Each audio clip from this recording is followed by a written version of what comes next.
All right. All right, we're live. And we're live. Welcome, everybody. We'll have a few more people coming into the stream here shortly, I'm sure. Tonight, so far, we have Eloise from the Zomia Collective. We've got Damien, Kelowna Dank, and Defino Hunter. So, as well as myself.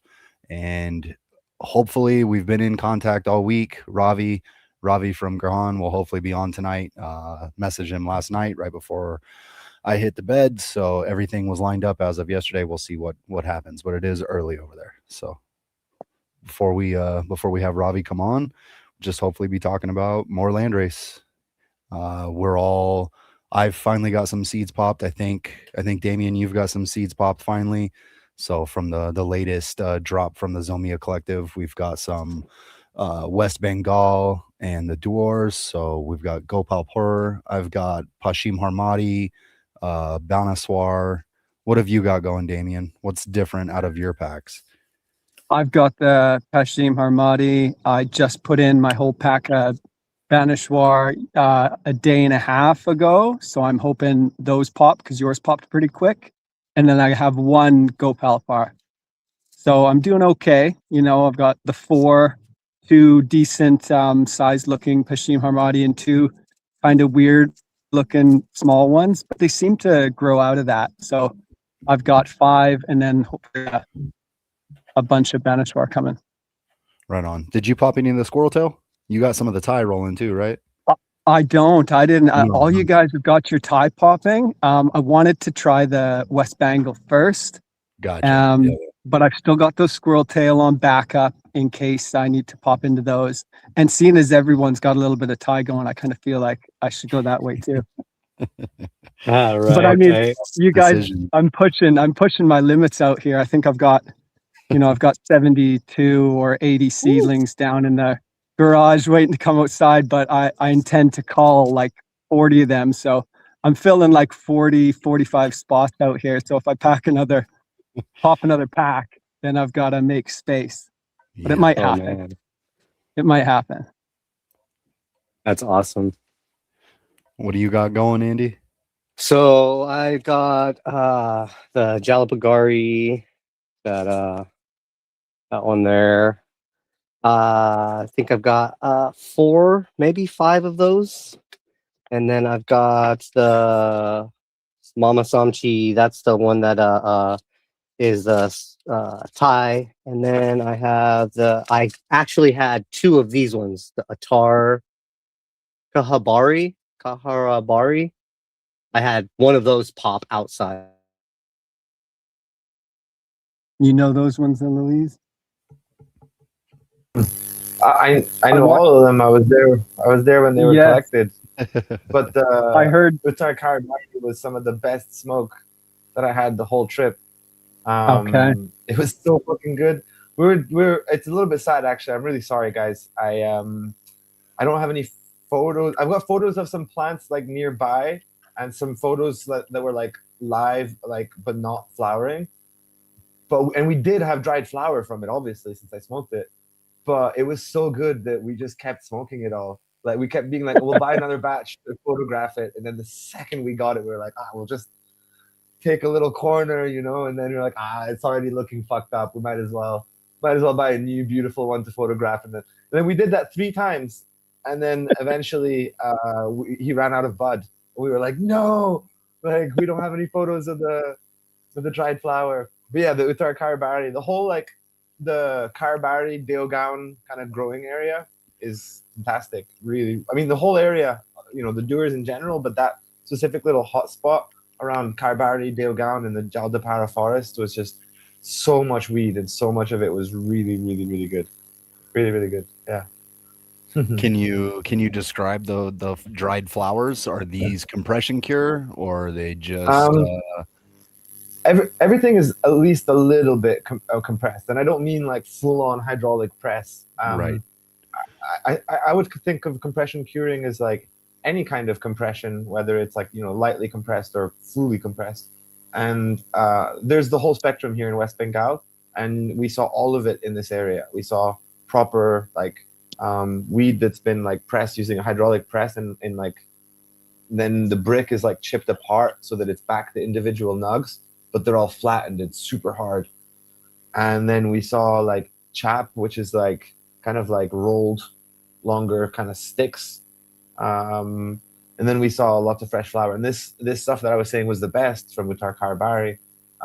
That was like very lightly pressed flowers, and so they just bundled them up in like tarp plastic, and then make like they get whole branches at a time, and then they just bundle up the whole branches, and so it kind of like a curved kind of shape, the bundle. Gotcha. Okay. And the flowers all get quite dense because of how tightly it's bundled. And that one was like this, and then further, because it was packaged for sale, they would wrap it in little newspaper bundles about like yay big, and so it comes out like a little sausage. And Awesome. it was gorgeous. It was like light pale green, like lime green, and like a light lime green, and it was frosty, and it was really well dried. There was no like hint of brown and stuff, which was otherwise quite common in and around across India, really. Right. And the effects were just fucking phenomenal. Shit got me high as fuck compared to almost everything else that I smoked. Yeah, it was really, really good weed, well grown. It was in Nepali. It was a very diverse village. We met like a little group of boys, and they were from 5 different ethnic groups. And we asked them how it was living with so much diversity, and they were like, we're all friends, it's all chill. And so the guy who sold the weed was Nepali, and then there was Bengalis and Rajbanshi people also cultivating in that village or in that area. We're talking about the Uttar Karbari that you were just showing us. I was just talking about how good it is. I really enjoyed the Nice. flowers. Yeah. Now, with it being a light compression cure and very well dried without the browning, like you said, I would assume there's probably not much fermentation going on, right? It's just a air dried product, and then it's just preserved. Yeah. It's But it's important nonetheless, because the the structure of a lot of tropical flowers tends to be more open and airy. And so for those of you who don't like that and would prefer to have dense flowers, that's how to store them optimally, is to give them shape and to manicure them really well, and to shape little packets by hand selecting flowers that sort of fit nicely and interlock together, and then wrapping them tightly. The best would be one big batch. And then also, just to dispel any notions, like I think fermentation is a very commonly used word to describe the processes in compression curing, but I'm not quite convinced that the cannabis really is fermenting in any meaningful sense of the word. I think that there's a lot of processes that are ongoing during the compression cure process when it's done heavily, right? When you like properly smash all the trichome heads and you bruise and wilt all of the plant material, you get a completely different end result than the flowers we were just talking about, which were, the trichome heads were intact for the most part. Right, properly. And Okay. yeah, I think there's merit to both. The compression curing method certainly lends itself to, really extreme climates, which, if you think about it, Bengal really is. So it just goes to show you that you can get away with it, but it comes down to the mechanism for sale. Like what's the law enforcement like? Is the weed being smuggled long distances, etc.? This product, which was so much higher quality, was intended for local distribution only, being sold within the village. And the stuff that goes for sale in the major metropolises around was largely heavily compression cured. And compression curing doesn't have to be a lower quality product, but the stuff that's mechanically compressed using hydraulic presses and stuff in northeastern India, as far as I've experienced it so far, is utter filth. It's really bad. It barely gets you high. It's oftentimes we spoke to farmers who attested. They were like, "Oh, I would never do it, but I know that the others crush up like pharmaceuticals and put them inside, the mixture kind of thing." I'm like, "I'm sure you do it too, buddy," And no. And they use mustard oil to prevent mold when they're dealing with industrial quantities of cannabis. So they'll essentially apply mustard oil to the outside of the flower, and mustard oil prevents all kinds of sort of bacterial and yeast-based overgrowth, but it also completely ruins the flower, obviously, and it makes it unfit to smoke. So there's a really large spectrum of the qualities of flowers, and so for this one to stand out really is quite meaningful and significant, because we saw the plants themselves and we saw the very best of the flowers, I think. So we know what the potential is, but it would be a total we'd be misrepresenting things if we gave you the impression that every single gram of weed we smoked across West Bengal was stellar. Like it wasn't. There was plenty of really, really large, because if you at heart, Kuch Bihar, Jalpaiguri, the doers a little bit less because they're physically isolated and are remote. But in particular, the Jalpaiguri, the North Bengal Plains growing region, it's a huge commercial landrace growing region. Like they're regularly seizing shipments of like 35 tons, 40 tons. Like all the mechanisms of what you think go into growing weed and handling it and selling it are just completely different at that scale. Hence why they're making decisions that are completely illogical to us, right? Like from our perspective, that makes absolutely zero sense. These people aren't dumb. I'm sure that they understand mustard oil doesn't make their weed better. They do it because the market economics of it and the surrounding culture, etc., sort of promote that. And on top of that, the climate, it's fucking humid as fuck, and the weed is no doubt getting munched up by bugs and everything else, and so there's going to be mechanical damage. It's going to make fungal infestations and bacterial and all sorts of stuff so much more likely. And it's their business and livelihood, right? So they're trying to do the best they can do to keep that flowing without any hiccups, right? So you almost have to appreciate what they're doing, and if that's the process, that's the process, right? Yeah, but again, to be clear, like there's just, as with any place in the world, there's just a huge difference in scale and in culture, within the place, right? Like there's a lot of little home growers who are, growing, when I say little, they could be growing anything from a few plants up to like 200-300 plants. And, they grow really fantastic product. I guess it's the same as anywhere else, right? Like exactly. The home grow, just reinforce the home grow, because the best dispo weed or the best commercial weed will never be as good as the worst home grow. So you're gonna get your passion growers and your cash croppers, right? Yeah. It just makes me curious that with like prohibition and modern regulations, current markets, and then the way that they evaluate their own crop and say, I need to move this much product at this time. Like, is that modern? Is that contemporary timing? Or is this something that's been ingrained for a while and they're just maybe stuck on old methodologies that made sense, 40, 50, 60 years ago, but maybe not so much now? I'm curious.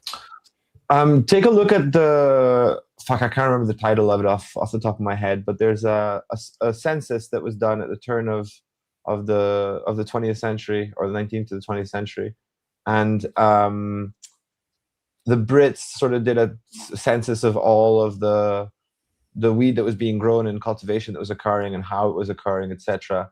And what it underlies is a large scale economy spanning Asia, right? Like at the time, it was larger than it is today.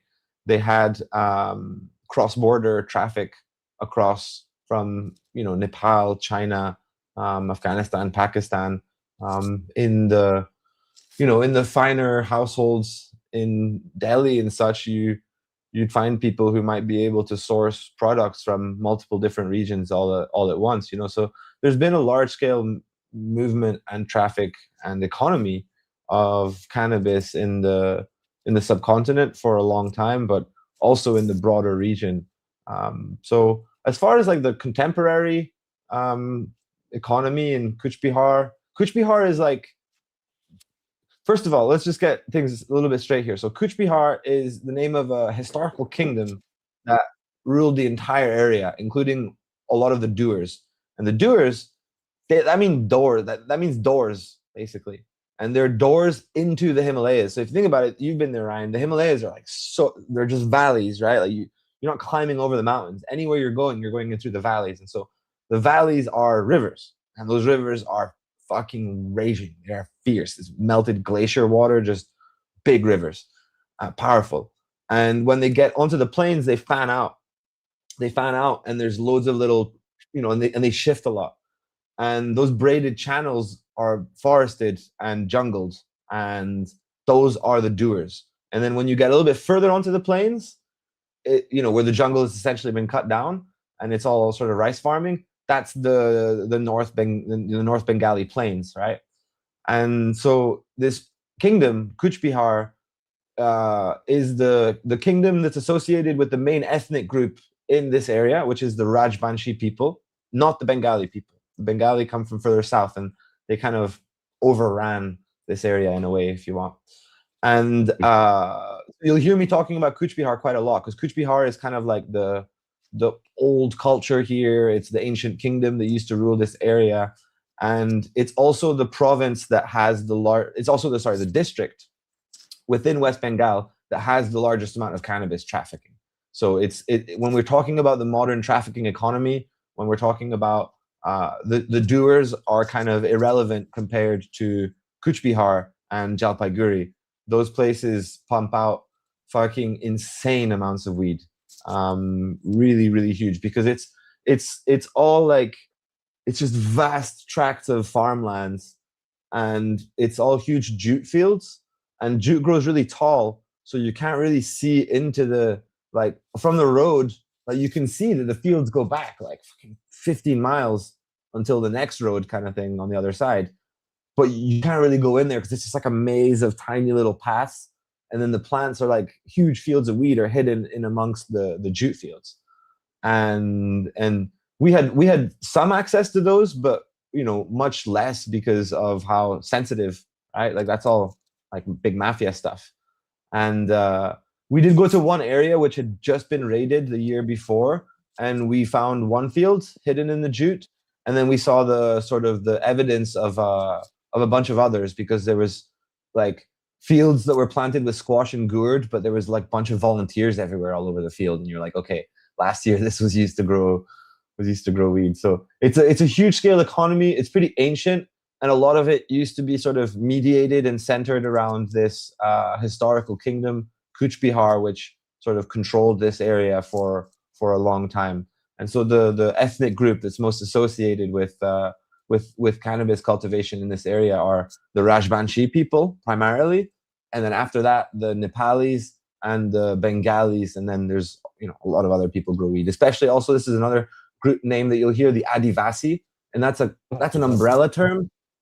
That's an umbrella term for like ethnic minorities who were enslaved by the Brits in other parts of India and brought to the tea plantations to work in the doers, and they brought hella weed with them, and they're like home growers. So like when you go through the tea plantations, you see the worker villages, and they have like, it's like old fucking slave factory villages kind of thing, and people still live there, still working on the same fucking tea plantations.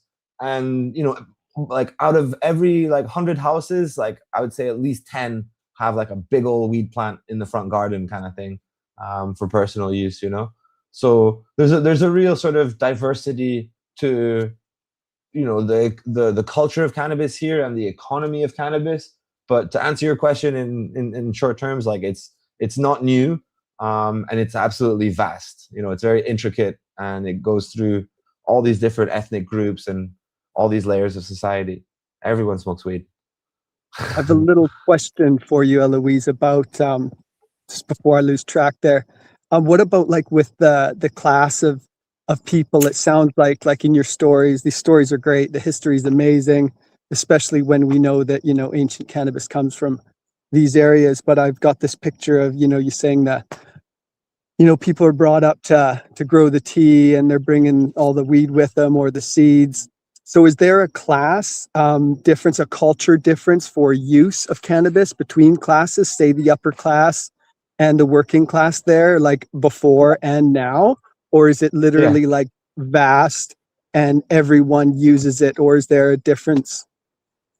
Everyone uses it, but there's differences. Like you can, in the utensils, in the material smoked, and I would say that it's the same anywhere else, right? Like the sort of like the rich like Bengali kids from Kolkata are going to be smoking like imported Thai weed and stuff, and then homeless people on the street are going to be smoking those like sticks and those that compress, those little chap things. Those packets of that are sold for like 50 rupees or like 50 cents, like, you know, at train stations and stuff in urban areas, and that's like for extremely poor people. And then the unpressed flowers, or like the lightly pressed flowers, like that stuff is like head stash that goes out to like select people within the growing communities and doesn't really leave super often, and it certainly doesn't make it to the bigger cities. And then sort of like imagine like in a small town, like for example Kuch Bihar, which I can't remember how many people it has, but it's not massive, at least not by Indian standards. And rich people there probably have a hard time getting imported Thai weed, so they would probably smoke, you know, better local weed basically, but at a push they'd probably still be smoking the brick weed. So it really is like, it's really case by case. But there's just like strong specific use cases. Like, so for example, there's like wandering like monks, I guess you could call them in English. You know, they smoke hella weed, and you know, they just cruise around with their chillums and stuff and set up, you know, do little Shiva worshipping chillum sessions, you know, on the side of the road in lots of places, and regular people come and join them and stuff.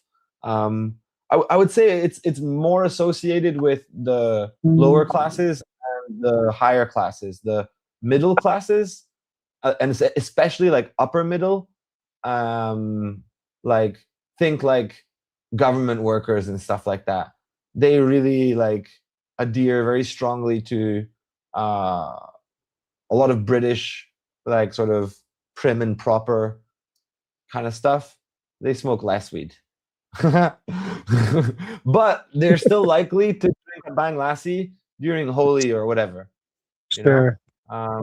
So like almost everyone consumes, you know, not almost everyone, but I would say like a large portion of the population consumes cannabis. Yeah. Sounds like a great culture.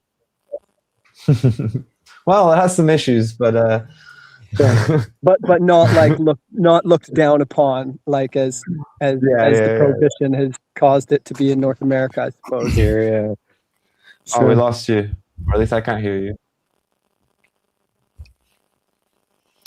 yeah. Out and back in. I just can't hear anyone. Can you hear me? Oh, really? I can hear you.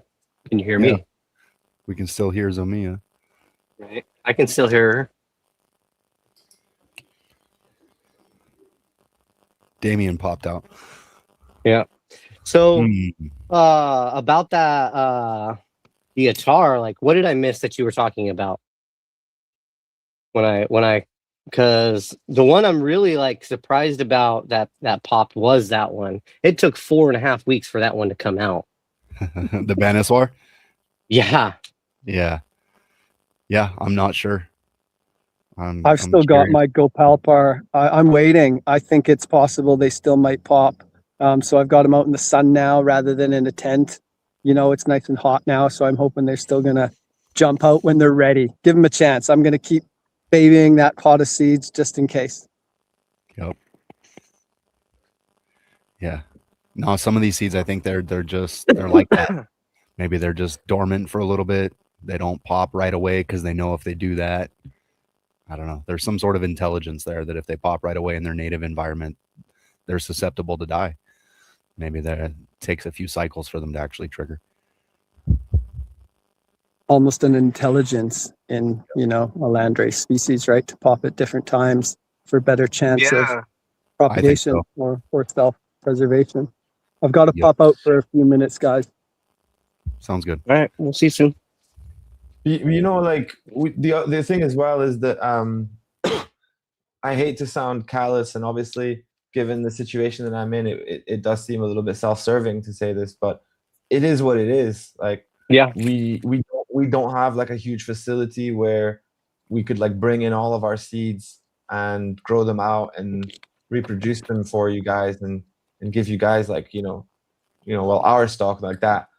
But I don't think that's what you guys would want. Like there's other Mm-mm. people who do that, and I think it's that like raw seed stock, and I suppose sometimes it does have lower germination rates. One day we will put our roots down somewhere, and I we'll like. start going through our stock. I But would say I just don't don't take it on too much. I think a lot of it has to do with region. We're in a completely different region, completely different bacteria, completely different fungi. I'm in a completely different elevation, a completely different latitude. There are so many factors that are different from where that original seed came from, and knowing that it came out of an original farm, like the fact that I got one, great, worth my money. Yep. Well, And we also got more coming for you guys as well, eh? Like Bella's coming back to the States, and since there was I know Tim had some issues with germination in particular, so we'll just hook up more seeds, and that's just typically how we do it anyway. Like if you have like we have a germination guarantee on our website. Like if your shit doesn't germinate, just tell us. We'll hook you up with another pack. Yeah, we had one girl recently who we had to give her 3 new packs until we were like, wait, how are you actually germinating these seeds? Like, we don't mind. We understand how it works both on our end and on your end. Like we don't expect everybody to be wizards with scarification and busting the sandpaper out either. right, Yeah. Mm-hmm. I like that one right there. The Bengali seeds, they're gonna differ, but none of them would be older than like 2 years. So they were collected from May through August 2025, and the majority of them would have been harvested in February 2025, or maybe like let's say January through March. But it's possible that some of them were from the year before, but that would be a very small minority of seeds. About a bunch of accessions were hand selected from live plants, though those are almost all going to be the feral seeds. The feral seeds are going to have terrible germination, but that's only just because feral seeds are what they are, right? Like they're tiny, they're like minuscule. I can't remember if we sent any out to you guys. Yes. Those ones are fresh, and so what we do with those, in fact, with all of our seeds, Well, there's two parts. I kind of started alluding to it a second ago. I was saying, first of all, it is what it is. The seeds are what they are. On the second part, like you can ask us anything you want about how we store them and how we handle them. Like I can also show you right now. We got a really fucking nice, we got a really nice wine fridge. We got freezers. We got all that stuff. And the seeds that are coming out to customers and to Patreons and stuff, they never get frozen. So like these particular seeds, they're going to be, as soon as they're collected, they're put into cryo tubes. And then there's going to be silica and a cotton ball put in with them. And then they're going to be closed. And there's going to be a little label with a QR code made on the spot so that we can keep track of what's what. And then those are going to stay in our, wherever we're based at. So like normally we work out of like hotel rooms and stuff. So like the seeds don't like come out with us every single day kind of thing. They do come out on the motorbike when we're like moving between towns. But for the most part, they're just sort of like chilling. And then once we finish the trip, which not much longer than 3-4 months, in this case, about 4 months, they get brought back to Thailand and they're put in this fridge. And this fridge isn't like a low temperature fridge. It's not 5 degrees. It's extremely stable and dry, and it's at 12 degrees. And they're in racks in their cryo tubes. In fact, maybe show what our seed fridge looks like. One of our seed fridges anyway. So it's all pretty well organized. There's fucking kilos and kilos of seeds in there. And we try our best not to take the seeds out, we try to do our work all at once as soon as the seeds are collected so that they can just stay. Because the most important thing for maintaining viable germination more than anything else is not excessively drying out the seeds and not having big fluctuations in temperature. and so maintaining that stable environment is better. And so given that some of them are going to go back out very soon, we don't want to bring them down to 5 degrees or less, because it's like a working inventory, and they're going to get like a shock when they go from 5 degrees to the Thai post office and then onto your location, kind of thing. So I think that we're doing everything. If anyone has any suggestions for something we should be doing that would improve our sort of chain from when the seeds are collected, then we'll hear it. But I really do think that it just it depends on the it depends on the genetics, and definitely the feral stuff is going to be an absolute headache. But I think that's going to be extremely rewarding for those of you who are willing to dip your toes into growing feral genetics. I think you're gonna have an absolute wild time. Yeah. Yeah, I've got some the Lataguri going right now. Yeah. Oh, nice. So Perfect. I had 36 seeds on an American dime, and there was still room for more. They I were saw, yeah. tiny. So Mhm. I'll have to post that picture. But I'm excited. Some of those are popped. So no, feral plants are cool. Those are going to be the ones that are truly, truly unpredictable. You have no idea what it's going to be. It could be Yeah. 9 foot. It could be 2 foot. I mean, there were absolutely examples of that just in the small patches that we saw in Himachal Pradesh. There were monstrous plants all the way down to plants that were a foot tall and just Oh, a wow. few little teeny tiny nugs on them. That's it. And so it all depends on when that seed germinated, when it popped, what the weather was like, how much nutrition was nearby, and the genetics that are in that package. So but feral, yes, they're going to be really wild looking.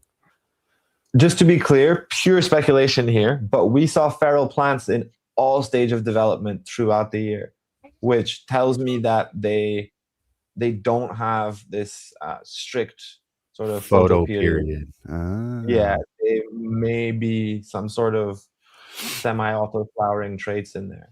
Maybe some of that stuff like Jeff from Jade Nectar was talking about, where he likes his 16 and 18 hour photo period plants that they'll trigger and flower under 16 and 18 hours of light. But if you extend that light period out to 20, 22, 24 hours, you can keep it in vegetative. So it's not truly an auto flower. It's got its own photo period. Yeah. It's all about the life cycle. Okay. And the Well, I'm not sure latitude, about like these. up north, maybe? There is no significant change in light throughout the year in West Bengal. So there you So go. it's yeah. So yeah, that would make sense. And if it's flowering at 18, then yeah, it's a 12-12 trait. What is the light cycle like there? How far away from the equator are we? Oh, I think one of us could probably Google it. I don't know it off the top of my head. You're good. Um, Let's see. I think it's pretty close to the equator, right? I mean, it's a fair bit north. Okay. Yeah, it's not like it's northern India. And did you ever notice any feral cannabis, like in the later flowering stage, it still looked like the flowers had similar quality, like just visually, but did they still look like they were as good of flowers or close to as some of the cultivated varieties? Yeah. Like sorry. There's cultivated plants in all stages of development, and there's also cultivated plants there's feral plants in all stages of development, and there's feral plants that are also in all stages of becoming feral. So you're going to see some populations that we described as semi-feral because they're grown so close to a cultivated population. And we asked the farmer, and he's like, oh, well, this patch grows by itself, but I also planted one of my seeds there, or something like that. And and so you'll see. So another one would be, we saw another huge patch that was really gorgeous and like really, really nice. It wasn't in full flowering yet, though. We asked the family about it, and they were like, they were like so like adamant that they were like, we do not grow this. Like, this just grows every year. We tried to cut it down. It just comes back. Like, we just leave it. I was like, I didn't believe them because I was like, these plants look so close to the cultivated varieties. Like they're well, they're not in flowering yet, whereas a lot of the feral ones are, and they're really fucking tall and big and beautiful, and just clean looking. Sometimes a lot of the feral plants are just extremely scraggly looking, but it's more of a case of they get munched on by cows and stuff than it is anything to do with the genetics. But yeah, you do see some really beautiful feral plants, and that's what we obviously prioritize collecting from. Because like if we were just collecting all the feral plants that we found, we would have fucking endless kilos of seeds. So we really did just look out for the nicest. You know, we only really picked out feral seeds when we were like, this looks like something people would want. Yeah. Yeah, so we're talking 23 degrees north of the equator. So like Saudi Arabia, Libya, Algeria, Mexico, Puerto Rico, Cuba. Okay. Yeah. South of Pakistan and Afghanistan, obviously, but still north of your equatorials. Okay. And that's what's strange is like an auto flower trait typically comes from extreme degree north. Well, you see the semi-auto flowering traits in the Kif landrace from Morocco. Interesting. And that just makes me question how much has this plant moved around that we don't know, probably won't ever know. Well, and that's the funny thing. I wonder if that's eventually a way we can track where it's been and where it's came from, you know? Like, okay, did it develop in the Bengal region, or did it develop in the Moroccan region, that auto trait? Because it is in both. You know, I've got a Moroccan buddy who's growing the Beldia right now, you know, and tells me that there's a lot of autos in Morocco, you know, and same in knowing there's a lot of autos in Afghanistan and India. So it's like, well, where did it originate? And then from there, like, which culture moved it from one area to the next, you know, because it had to have moved with cultures because they used it for specific reasons. Like, I would imagine that would be the reason why specific cultures moved specific varietals. As far as I'm aware, it came off the Russian steppes into the Arctic Circle because of the extended day period up there. And so in order for the plant to reproduce and senesce, it needed to flower regardless of the light exposure. And so, but who took it from there and brought it down to Morocco and Afghanistan? I think that these traits probably evolved independently of each other, frankly. They probably absolutely could. Yeah. Like I can only speculate, and I don't think it's a very solid speculation because I don't have any sort of, you know, academic background in this. But you know, the short day, long day distinction. You know, it's about sort of I suppose conferring some sort of biological advantage, and in a climate that's sort of relatively stable, fertile soils, it seems to me like a more effective proliferation strategy is to flower throughout the year so that you can drop seeds throughout the year, you know. And so having the plant not be tied to the dwindling daylight for its seed production allows it to then, you know, have like a patch where in the single patch plants are in all stage of development, meaning that there's just higher odds. I think it's an efficient survival strategy, you know, in any environment, regardless of cold and sort of short seasons. Yeah. Effectively a survival trait. Mm-hmm. Also, like, well, yeah.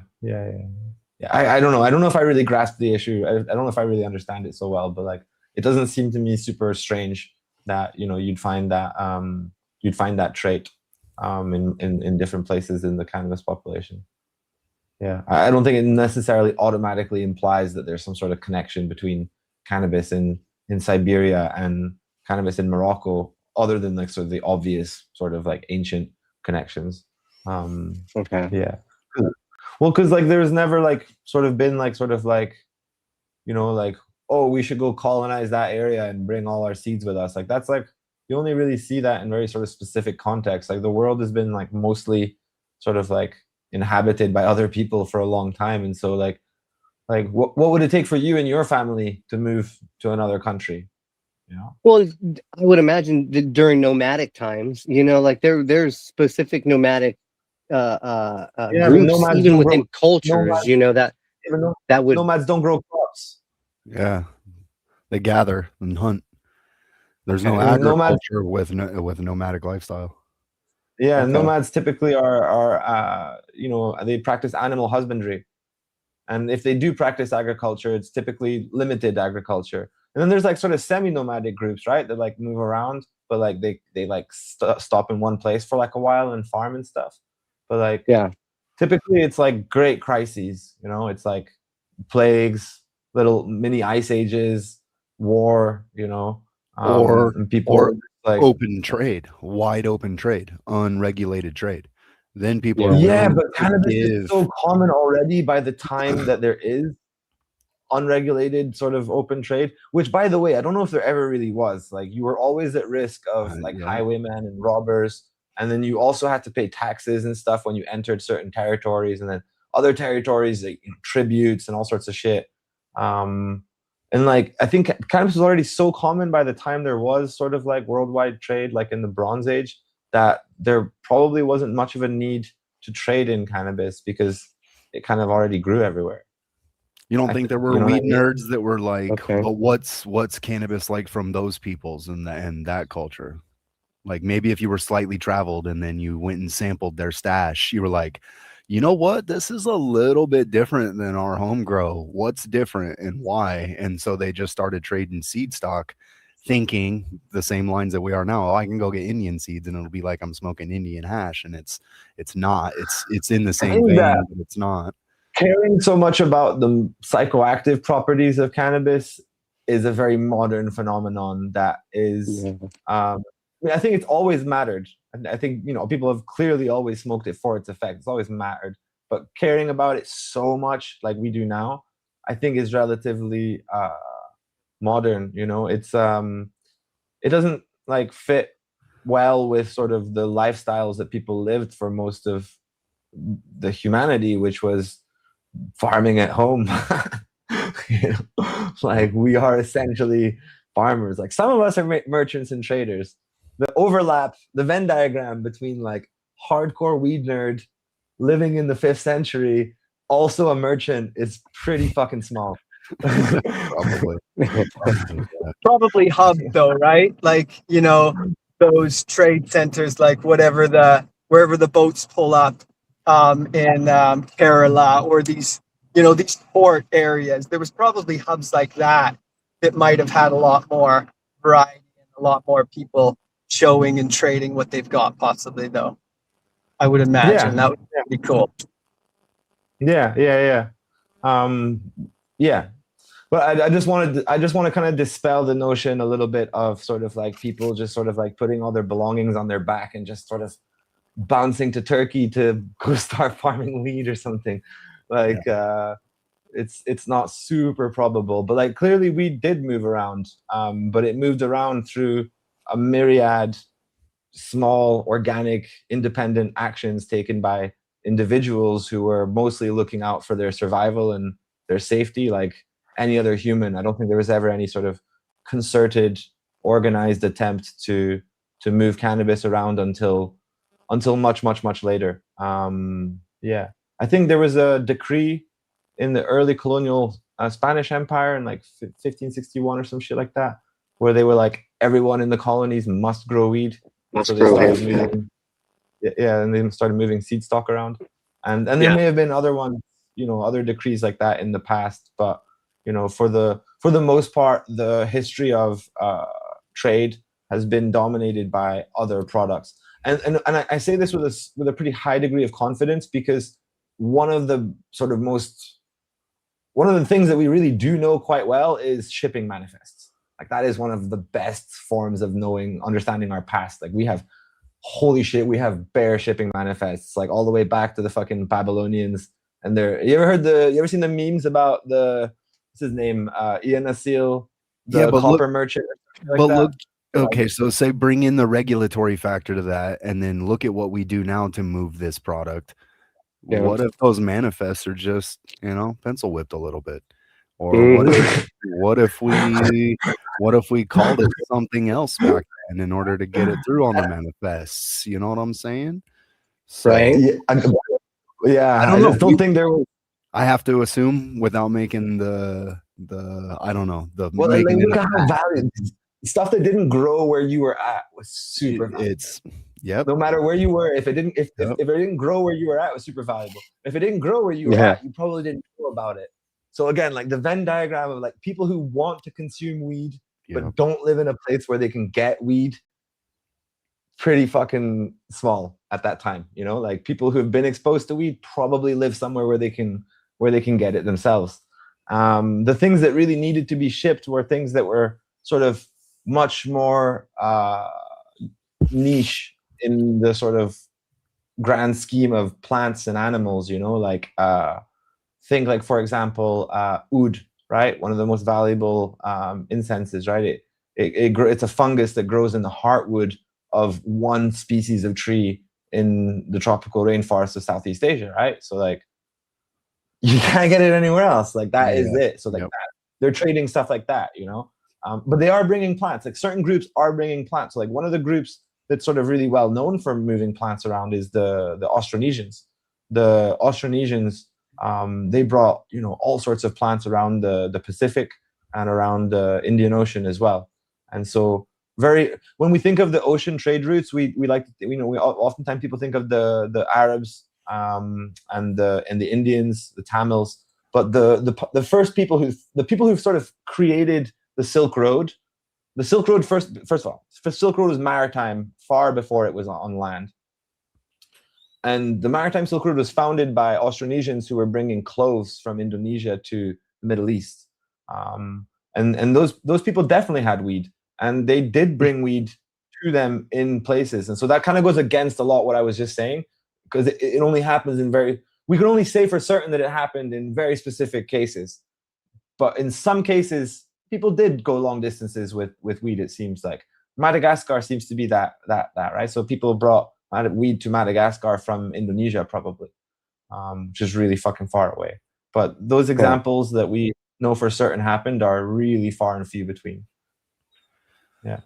It's always fun to speculate and stuff. I mean, we're all stoners after that, That's supposed to be some of the ones they might be bringing. Like you're talking about shipping routes. So maybe if someone believes that their seeds grow a stockier plant that's going to build a stronger rope, they might take that thinking that it has more value when they show up in Portugal or wherever they're going. No, I also think of it. I've read a book, I've read of a book, and there's an excerpt in there that it's describing the cultivation of cannabis, and that it's so well known that there's no purpose or point of even talking about it in this giant book about really like botanically important plants to the human race. And they were like, no, everybody just knows what this is, and you don't have to be taught how to grow it. And now look where we're at, where people are afraid, people are timid, people are nervous to even try because of prohibition, and it's just overwhelming or intimidating. But then I think of, okay, so we have all this established trade, we have all this history. What if it was so common and so ubiquitous and so used that just everybody had a satchel of fucking seeds as they were going around? And it was like they understood the value and the point of hybridization to reinvigorate crop. They noticed, okay, my family's been growing this crop with the same seed for so long, and then it's kind of changed and dwindled. But I notice when I go get my other friend's crop from 2 towns over, and then we breed them with mine, I get this reinvigoration in my own crop. So maybe the humans are intelligent, especially when we had to rely on plants for our everyday sustenance. Maybe we figured that out, and it was so ubiquitous that it was just commonplace and it wasn't documented. Because we know. No, it was documented. It was documented. So the first Europeans to come to Indonesia wrote a lot about it, and they came to a place called Ambon, which is in the Spice Islands, close to where clove comes from, right? and they basically said that they found a few different types of weed growing there, and that the main kind of weed that was growing there, the seeds had to be refreshed every several years, and the seeds came from Java, which is far away. It's like over 1,000 miles away. And so but like just to address another thing you were talking about, like there's not like people who traveled back then were not people who farmed for the most part. Fair. Yeah. Yep. Yeah. So like the idea of people traveling around with seeds, I didn't quite see that message. It was on the screen for it was a little bit too short. I touched the wrong button. That was my fault. So like we do have quite a lot of records. Shipping so like when the Spanish came over to Philippines and stuff like that, and Indonesia and stuff, they wrote about it too. The Portuguese as well. Some of the earliest references to cannabis in the historical record are not of its cultivation. They are Europeans who are saying, hey, these guys have this plant and it's very similar to cáñamo, which is what the Spanish called hemp. Right? And then they'll go there and they'll be like, whoa, this plant is way better for making ropes than hemp. And then they just start using that when they're on that island. So like people just aren't like attached to cannabis. They like, I'm sure that there were people who loved weed back then, like this similar way that we do. But like, I'm not even sure, like I'd love to see a history of hobbies, because like I have a feeling like hobbies like that are also kind of a new thing. Like I maybe I'm completely wrong, but like I have this perception of like people in history just being locked in, you know, like they're just like whatever they're doing, they're locked in. Like yeah, I think hobbies come with a certain level of surplus and comfortability and safety for sure. And that's not very common throughout most of human history. People certainly have like passions and stuff like that. Like, you know, like people obviously, you know, were like the first nerds out there were the people who advanced science and stuff. But, you know, we really saw that pick up a lot through the contact between different groups of people that came with the increase in trade and mobility with larger ships. You know, larger ships that allowed us to cross oceans in the sort of 14th, 15th century was really what sort of propelled like a lot of our, you know, a lot of things that we take for granted today. But yeah, man, like people weren't stupid either. They definitely understood plant breeding. I mean, you don't just get bananas out of nowhere. You don't just get watermelons without having a really deep understanding of plant breeding. And I'm sure people talked about it with their friends and stuff. But I just think one of the really damaging myths out there to conservation is this idea that like, no, you always hear it whenever someone brings up a strain on Reddit or, you know, on Instagram, like some long lost stuff. They're always like, I bet some fucking hippie in the woods is still growing it, and it's fucking not true. Like it's not true. And like I think like it's hopes and dreams, man. Right? yeah. Like you know, and I think this notion that like, you know, people are like you know, we're sort of like, you know, super knowledgeable about weed, and like we're moving it around intentionally throughout history. I think some of that did happen, but on a pretty limited scale. Like we don't even really know the motive for a lot of like mass migrations throughout history. Like we can speculate, and we can speculate pretty strongly, but we'll never like you know, that's why I asked you, like, what would it take for you to move your family, you know? Because like what would it take for you to convince all of the families in your area to come with you and then move, you know? And pack everything on your back and just go. That'd be pretty drastic. A pretty drastic scenario. Yeah. Yeah. Unless it was back long enough. Again, like I guess there was a comment not so long ago. I could see, you know, seasonal nomadic tribes moving for reasons of farming and stuff like that. Like I could see that specific issue, but I couldn't see it at distances from India to Madagascar. Like you're saying, like I couldn't see it from there to there, but I could see it from like Mexico to Michigan, like that kind of a distance. You know what I mean? And so the question would be like, would it be from a Central Asia to a Southern Asia, and then from Southern Asia to, you know, is there a point where how it traveled, you know? And really, does that really matter at this point? Because we're not growing those plants. We're growing their babies, and their babies and stuff like that. So like, how much does that matter? I think it's just a nerdy interest. Like, I also like to fucking speculate about what those people were fucking carrying in their pouches and walking around doing, Yes. Yeah. And I think there's a I somehow think that this plant survived through all that. And Yeah. I think it doesn't matter because as we want to try and understand like sort of like all these hybrids and trace their lineages and stuff, and it's such like a headache. But before we can ever even start to do that, we'll have to start to understand like our land races. And I think all the questions that have been raised by everyone so far have been really valid. Like, could this have been brought by this group from here, to there? And like, to be clear, there have been some insane migrations throughout history, and some of them, like, I personally am quite attached to as well, as far as like little theories. Like, for example, the one of the earliest references of cannabis in history is Herodotus, right? Who was a Greek historian who was very unreliable, but he did mention that the Scythians, as he called them, who were a nomadic people in Central Asia, that they would because here we're talking about like, oh, nomads don't have cultivated crops. What if they're just roaming around an area that has a bunch of feral cannabis or wild cannabis? Yep. Yeah.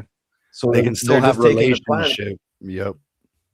So they were taking the plants and they were burning them on the fire and putting like a hide over the fire and then putting that over their heads and inhaling the smoke, apparently. And so the Scythians is like a kind of like an umbrella term for a lot of different groups that lived in the steppes, which is the place where there's feral wild weed all over the shop. Probably would have been wild back then, I guess. And there's a story that one of the groups is called the Saka, right? Which is a word that you'll hear a lot, and because there's some Saka stuff to do with northern India and Buddhism as well. But there's essentially a Central Asian nomadic group that was said to have been conquered by the Chinese when they were at one of their periods of expansion. And so they fled southwards, and they fled across the Gobi Desert and across the sort of the Himalayas to eventually arrive in southern China, which at the time was not part of China. And they lived there for a really long time before again being pushed by the Chinese further south to Southeast Asia. And those people are the Hmong. And the Hmong cultivate cannabis. Like they cultivate cannabis for fiber, and they also smoke it. So like the Vietnamese landrace hemp that we have is definitely sorry, Rob Clark's book of hashish. Yeah, there's a lot of different theories. Like I'm not an expert by any means, but there's a lot of different theories about the migrations of cannabis. Here I'm talking about like a very speculative. But the Hmong essentially have cannabis, and they originally come from Central Asia, and we have pretty good evidence that they come from Central Asia. Now they, like in 2011, some Hmong guy came out and like had this crazy like artifact that kind of proved with no doubt that he came from Central Asia during the fucking like a long time ago, basically. And everybody was kind of freaking out because it was sort of proving that the Hmong probably did, in fact. And so the Hmong, like, they came from very far away. They might have brought weed with them. Certainly they grow weed today, and there's weed where they originally came from. Does that mean that they brought weed with them into Southeast Asia? Who fucking knows? But the history of weed in Asia is fucking ancient. The earliest evidence that I've heard of is dating to about... it's either 11,000 years ago or 11,000 BC. I think it's more probable that it's 11,000 years ago, but it's a really fucking long time. It's early. It's prehistory, and we found some archaeological evidence of we basically found evidence of hemp seeds in Japan, really old ones. So it's really not a new thing. And interestingly, Japan at the time wasn't really populated by the Japanese people. It was populated by the Ainu, And there was also a lot of migrants from Indonesia, actually. From really, really early on, people were sailing using the currents on rafts, and were fucking bouncing across from Indonesia up through Taiwan and the Philippines to Japan. And so who fucking knows, man? Who fucking knows? Some people even believe that if you follow those same currents, they take you across the Pacific to Hawaii and the east coast of America, and they found these like fish hooks. They found these fish hooks in, I think, California, that are completely different fish hook technology than the natives use. And there's been some speculation that there's been some contact between essentially East Asia and North America for a long time. They found evidence of cannabis in some mummies in Peru, but they can't replicate the results of the study since then. And one Brazilian anthropologist who we should get on, by the way, he'd probably be down. He speaks pretty good English. It's really good English. Please. He mentioned that there was one indigenous Brazilian group that had cannabis that he couldn't really account for why they had cannabis. So I don't know, man. It's been moving around for a hella long time, and I think that trade routes are a big part of the story, but I think that migrations are also a big part of the story. It's a really, we can only have to speculate. Like, who knows why people left their homes? But thank God they did. Thank God it moved around. Thank God it's been established in all these wonderful places, not just for the people that have, been there for thousands of years in their civilizations, but it's created all these different cultures that we can now look at and talk about. Because obviously the culture of cannabis in, West Bengal is different than the culture of cannabis in Lebanon. Thank God for the migration of cannabis. Yeah. Definitely.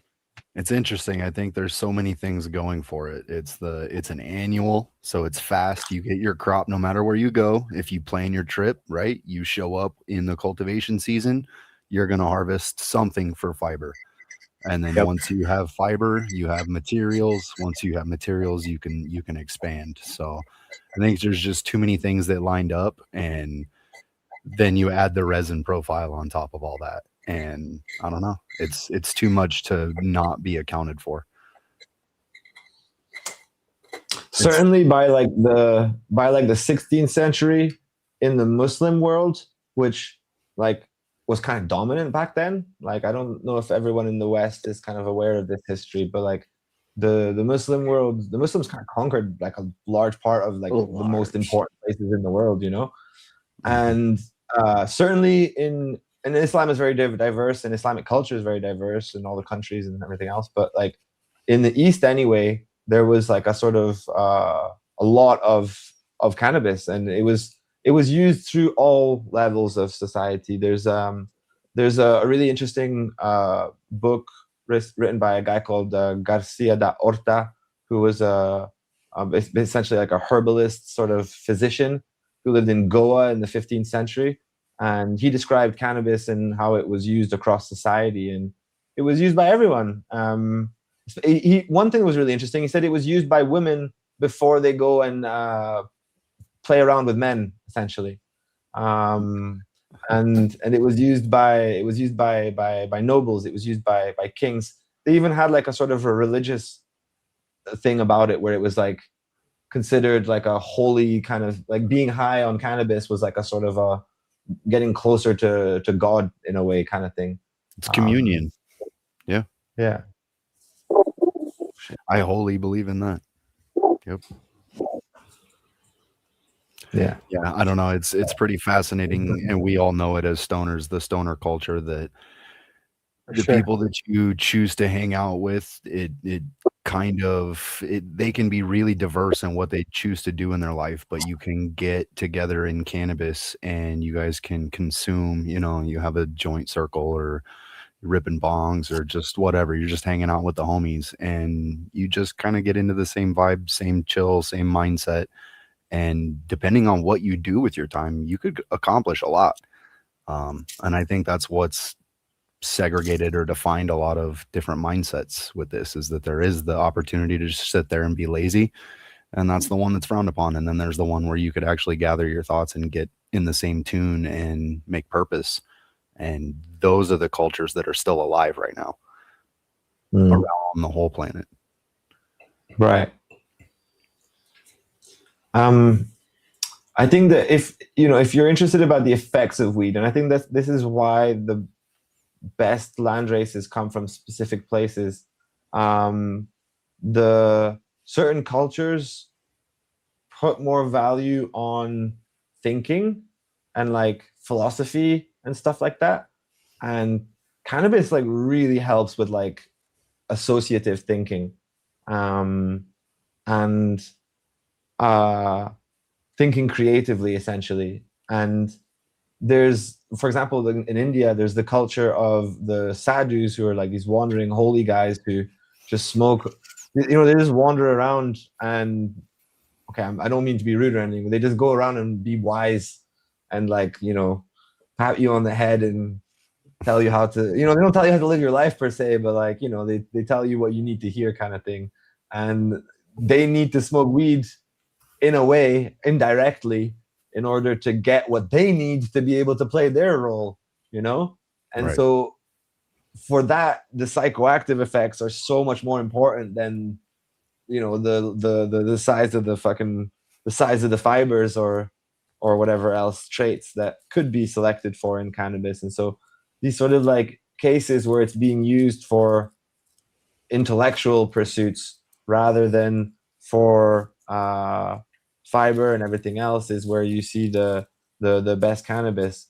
But it's also like for work too, right? So like in Thailand today, a lot of people it's sort of like, in order to put you in a bemused sort of mind state. Well, I mean, we all know what it means now, just to get you stoned, so that you can sort of get through the drudgery of working a shitty fucking agricultural job. Yep.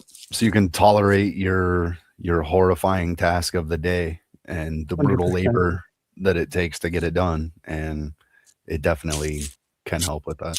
I use it the same way now. That's exactly how I use it. Yep. You can relax the body so you don't have so much tension throughout the day, and then you can recover quicker. There's just so many facets to it from a consumptive medical perspective. And I don't know who said it first, but like every consumption of cannabis is medical cannabis. It doesn't mean if you're using it for a specific medical reason or not. It's doing healing things within your body. The way that the two systems, the plant and our endocannabinoid system, work together, it's doing healing things in your body no matter what when you consume it. Yeah. Whatever you like it that it does for you, that is your medical purpose. Yep.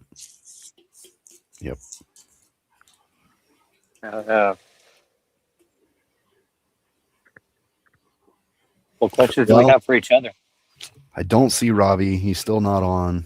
Unfortunately, he's not on Instagram. And Eloise tried calling before the stream, but didn't even ring though. Yo, like another day. Yeah, but like, they don't have like power and stuff there like all the time. Like, nope. Yeah. It could just be because they didn't even ring, so I think the internet must be down or something like that. Yeah, I'm pretty sure we had a great conversation otherwise, right? Absolutely. Heck yeah. Fantastic. I'm still hoping we get some heady West Bengal cannabis to get high as shit like Eloise is talking about. I want to experience something like that. I mean, we can obviously find all sorts of stuff like that, but it's not going to be the same, Just Nope. the way you explain it, it's going to hit different, than what we're used to. And I want to try new medicine. I want to try what they love about their cannabis for generations. Yeah. That's a Does big anyone part. want to? Oh, sorry. Does anyone want to come out for a little 2-weeker to West Bengal? Oh my God. I kind of want to retire and become a sadhu, but I might not be. I'm not there yet. Want and ability are two different things for me right now. Yeah. I would love to. Oh my gosh, if I could free myself up from life as we all know it, I would be on a plane. I would come, I would travel, I would collect, I would meet people. It sounds amazing. It's I worth was it. traveling when I was young. It's I'd worth still like to do it now. It's harder with a job and a family, but geez, if it could be done, anyone who could do it, do it. Yeah. Yeah. Get with Zomia and hit up that Patreon and get out there. Go do that thing. Absolutely. 'Cause, man, Yeah. If The you have the ability. season's gonna be like November onwards, I think, Okay. in West Bengal, and it's really nice because the Himalayas are right there and the Duars are right there.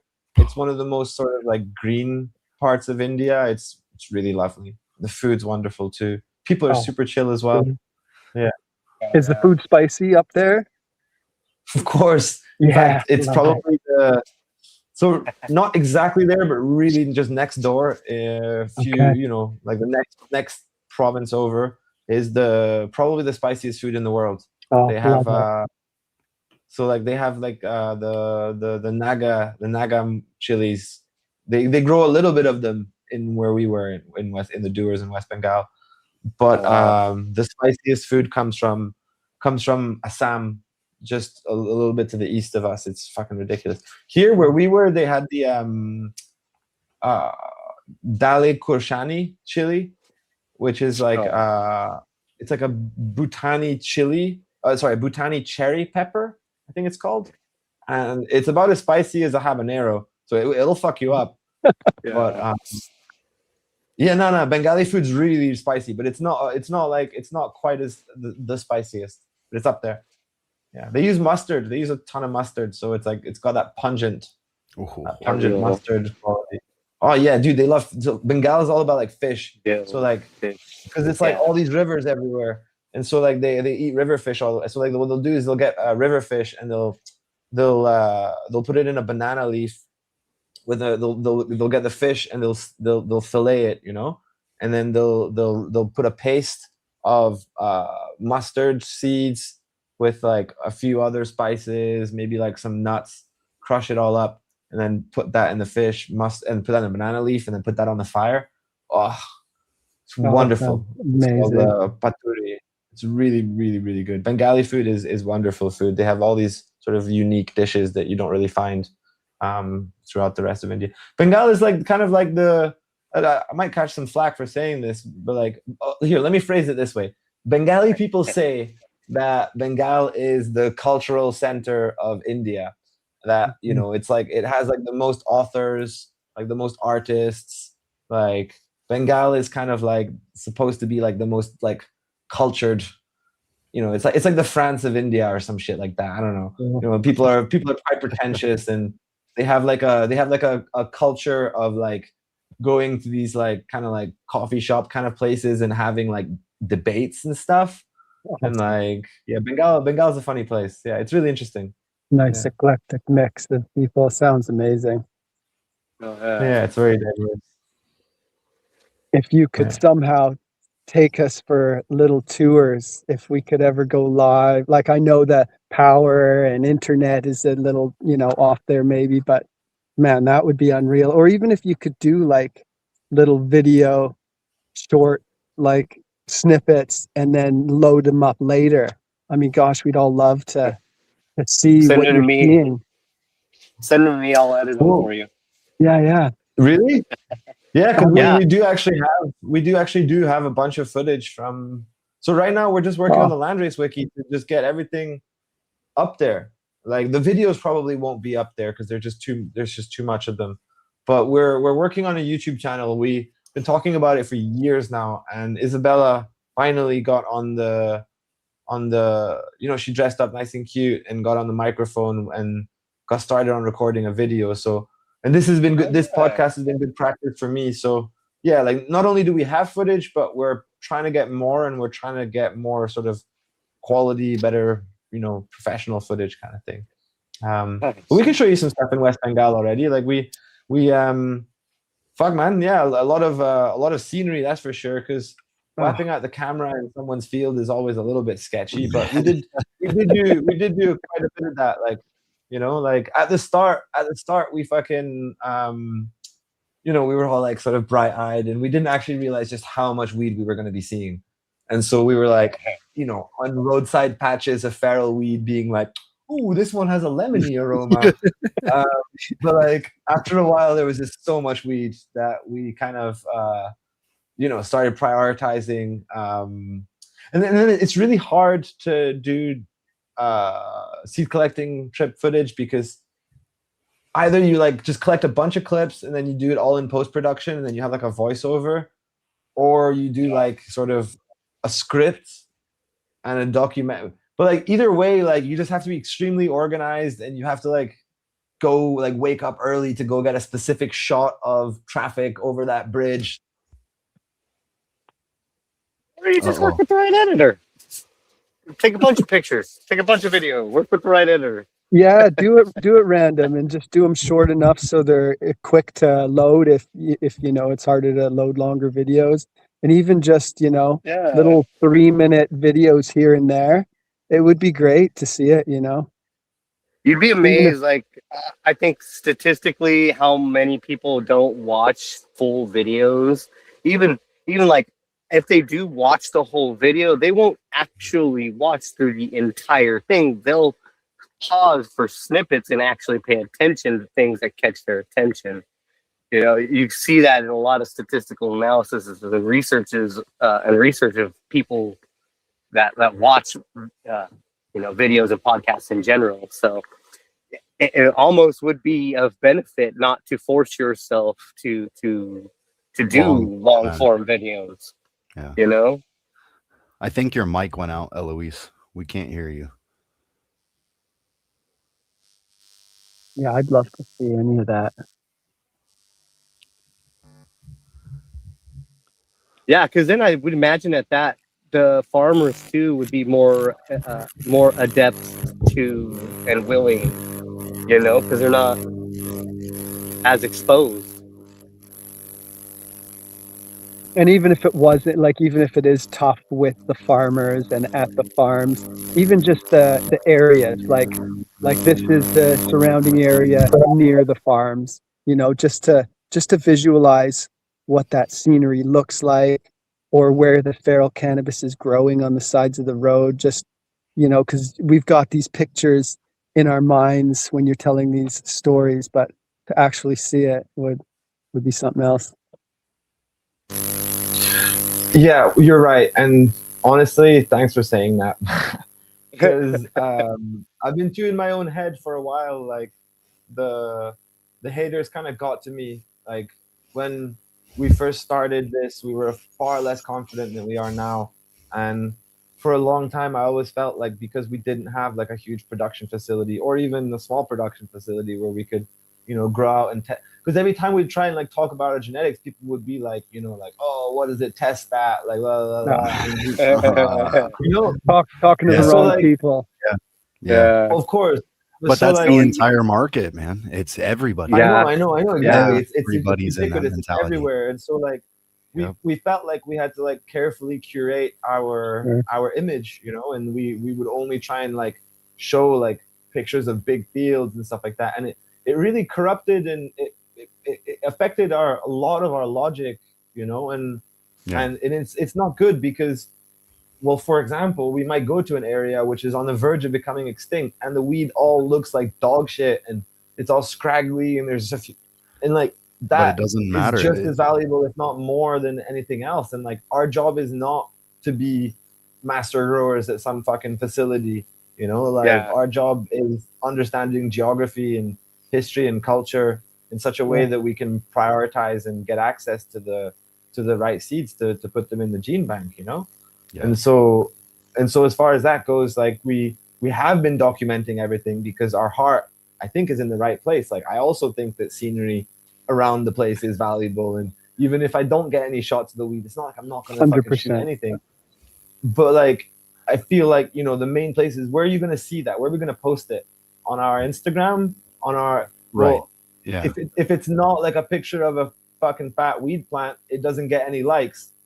And then I got my own little, I'm sucked into the social media endorphin cycle just as much as anyone else is. And so like if I get a post with 100 likes, it feels better than if I get a post with, 50 likes. If I get a post with 20,000, you know what I mean? And so like posting landscapes and stuff, typically people tend to scroll past them because also like like our landscape shots don't necessarily look any different from some travel influencer who's got nothing to do with weed.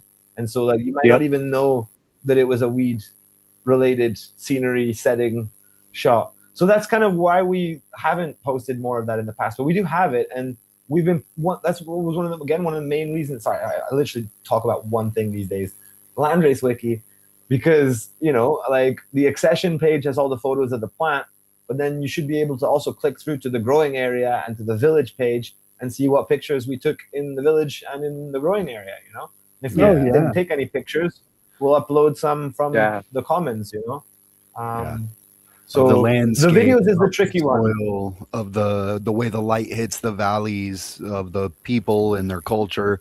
It's just awesome to see the different fabrics and the colors and the patterns and the way they sit around and sesh, and everybody's got that was the coolest thing in Himachal Pradesh was everybody's got their own chillum.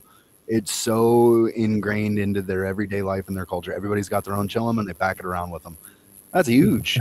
That's fucking massive. What if everybody in your hometown packed a fucking weed pipe in their pocket every fucking where they went with enough hash and tobacco in their circumstance to fucking smoke out the homies and then their homies too. Like that's the way these people roll, and that's their fist bump.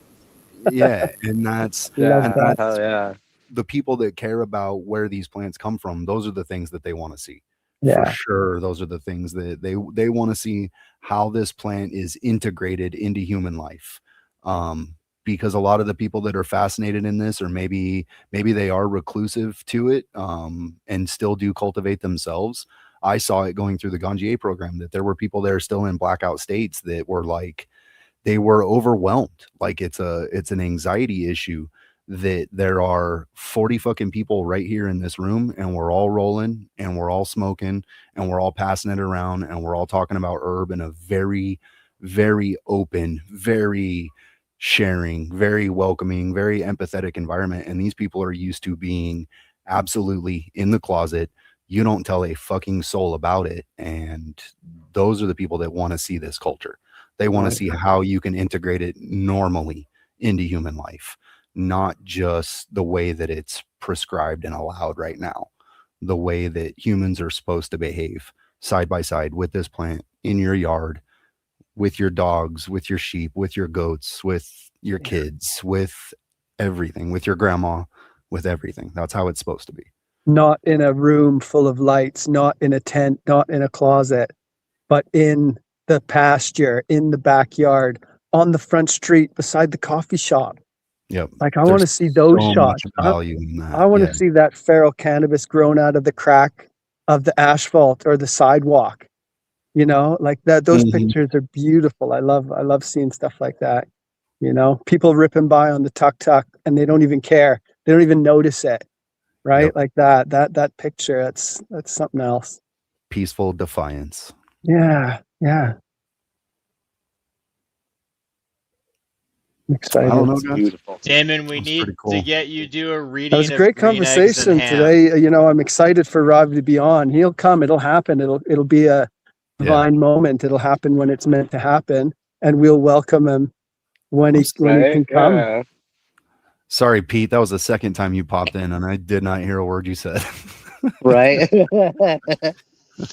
What's up, dude? I said I want Damien to do a reading of Green Eggs and Ham. I can't hear you, Pete. What he was saying? I don't really know. He can't hear you. No, I can hear you, Pete, but I don't think I can hear you. Okay. Peter said he wants to hear you, Damien, read out loud Green Eggs and Ham. Is this because is this my accent he wants to hear, or what? I'm assuming so. Yeah. No, not that accent. I'll just explain the my accent words a you little bit. were I mean, I'm saying. Canadian, and we've got a little different accent. But my wife's English, not the and accent. I also lived in England for 7 years, and I never returned. I didn't come back for 7 years. So when I did come back, I had like a full 100% English accent. So I had to then become Canadian again, but I still, my wife's To be English, so I have accepted. this interesting mix in my voice, and I can't hear it. I don't know whether I sound Canadian or English sound or this Canadian. weird mix, but it must be interesting. So one day we'll do a show and I'll read you Green Eggs and Ham, Peter. we'll get high as fuck though. Yeah, no, tell him it was more. I was listening to the words he was saying, and if there were one or two more rhyming Shit, words, I can't hear him. You're gonna I have felt to. like You're I gonna was have to listening to relay. Dr. Seuss. All right, That's I don't know awful. why. Since only two people awesome. can hear me, I'll jump off. Only two people could hear Peter, but yeah, it's Oh, the that's way great. it's your rhythm No, I and can the hear Peter. rhyming and the timing in your voice, not necessarily the accent. It's okay. I'll take it as a compliment. Okay, Thank you, Peter. that's awesome. But no, I think people want to see that. People want to see normality with the plant. I think that's kind of what we're all craving. Anybody Yeah. that is growing, I'm just speaking from my narrow American perspective, but anybody that's growing this plant because they just enjoy it. They like the people, they like the reasons, they have their reasons. It is what it is, but we're all craving normality. We just want it to be what it is, and it's just fucking normal. It's a normal part of life, and Yeah. it shouldn't have to ever be anything else. I agree. Let's help normalize it, and let's normalize landrace, because landrace is so far away from most of, it was far away from me a few years ago. It's a bridge that's hard to cross sometimes. I was scared to grow a narrow leaf long flowering plant.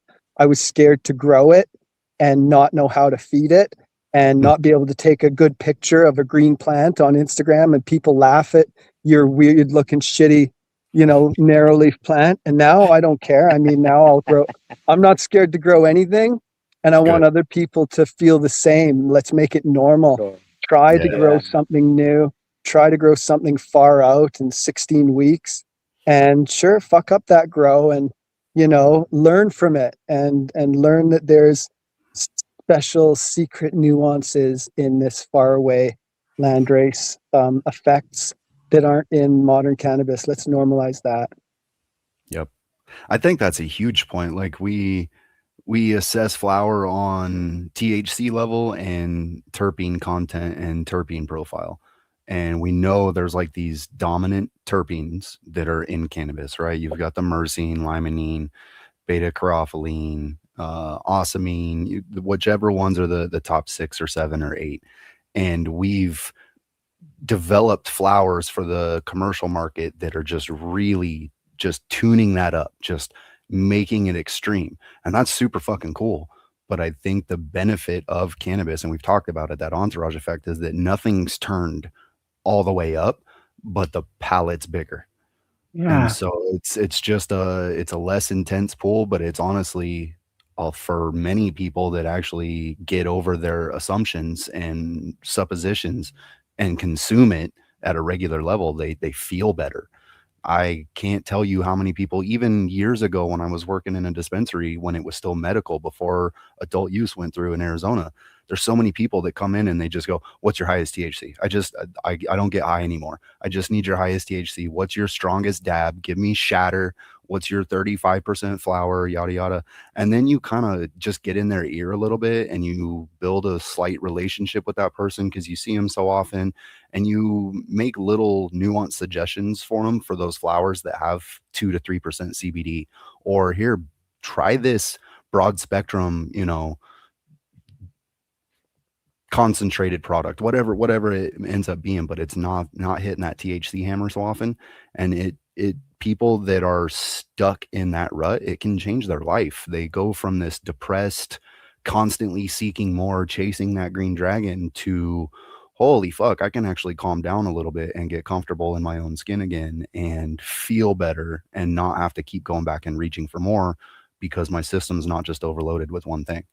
The throttle, the gas pedal's taken off a little bit, but I'm in 7th gear instead of 5th and just revving it, That's a great point you made about like being in a rut because you're in seventh gear all the time and you can't enjoy all those other things that are out there because, you know, those 35% flowers that are making 90% whatever they are dabs, that brings your tolerance so high that it is then impossible to appreciate those subtler things and effects and the nuances in it. So that's a huge point, is you're creating a rut for yourself by searching out high THC, and then your tolerance is way too high.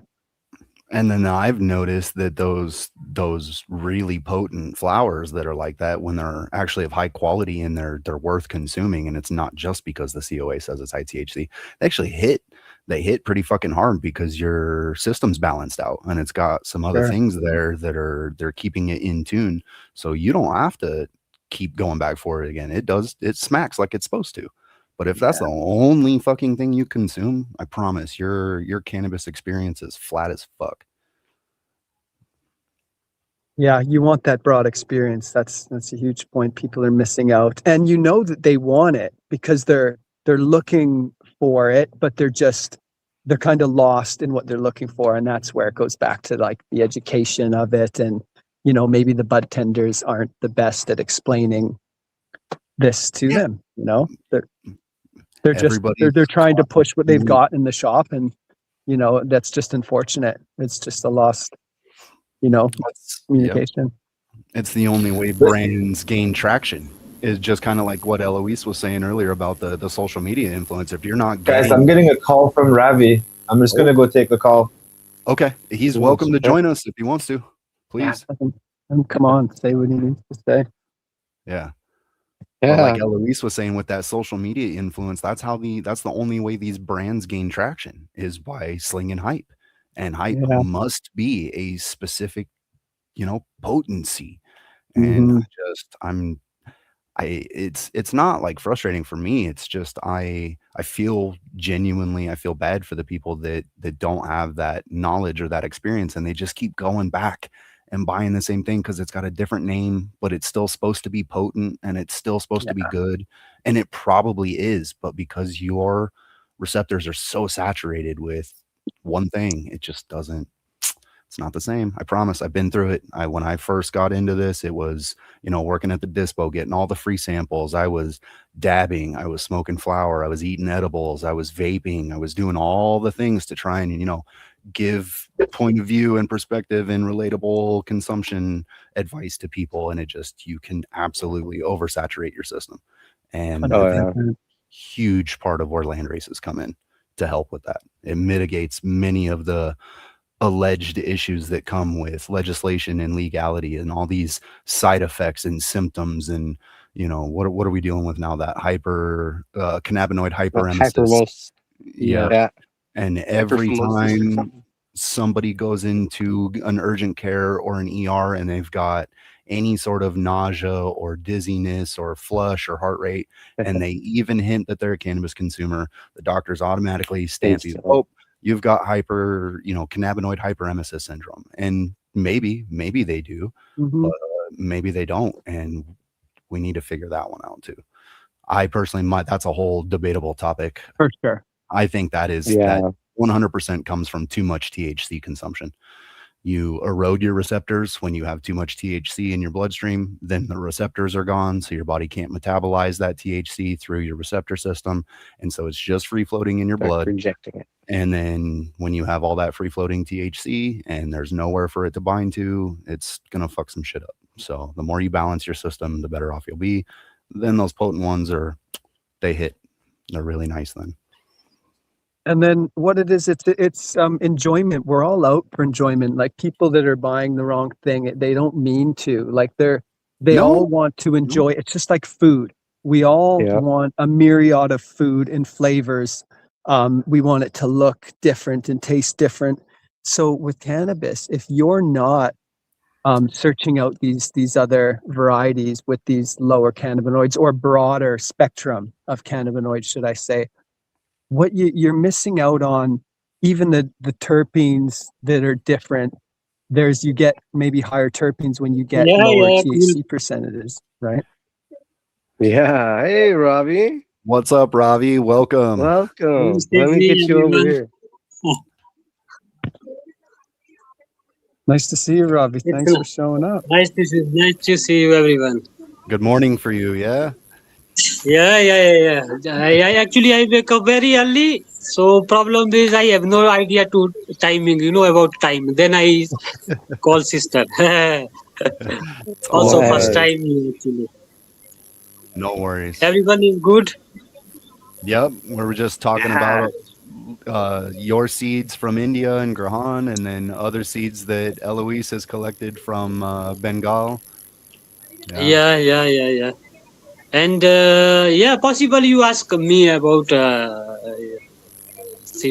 which seed you want.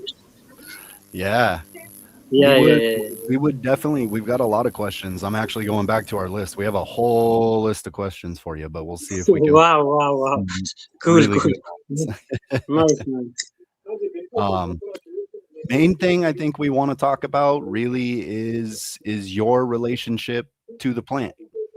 What does ganja mean for you in your heart Okay, cool. and in your mind?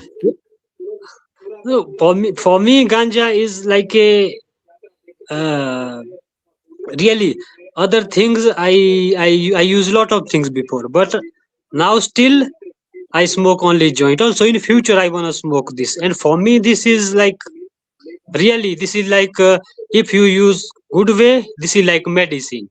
This is like your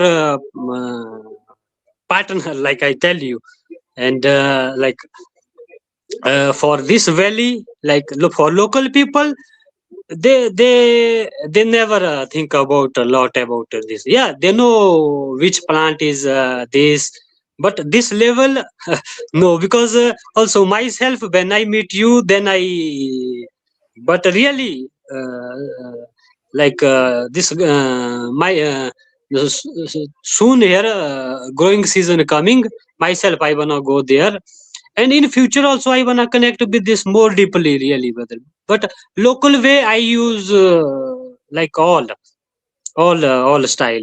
But why I connect with you, I wanna try like little different way. That's why I watching your always your style, your what you use, what you talking. Myself Yeah. I try to learn this, and Yeah. yeah.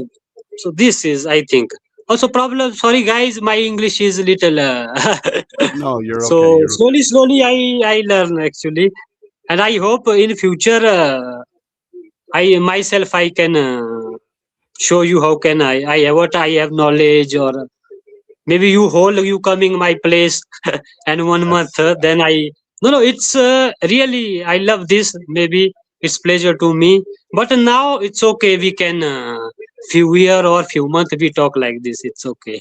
yeah, yeah. Yeah.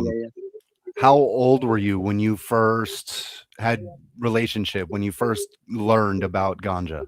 Were you little? Oh, yeah, when I was maybe 1 year, because my father take with them, like because that time is very old here, brother. No tourist, not at Grahan. In whole valley, Parvati Valley, maybe less places like Manali, like Grahan. That time not Israeli coming. That time like Italian coming less. Who smoke like Pakawa, like everyone have a chillum, everyone have a personally everything.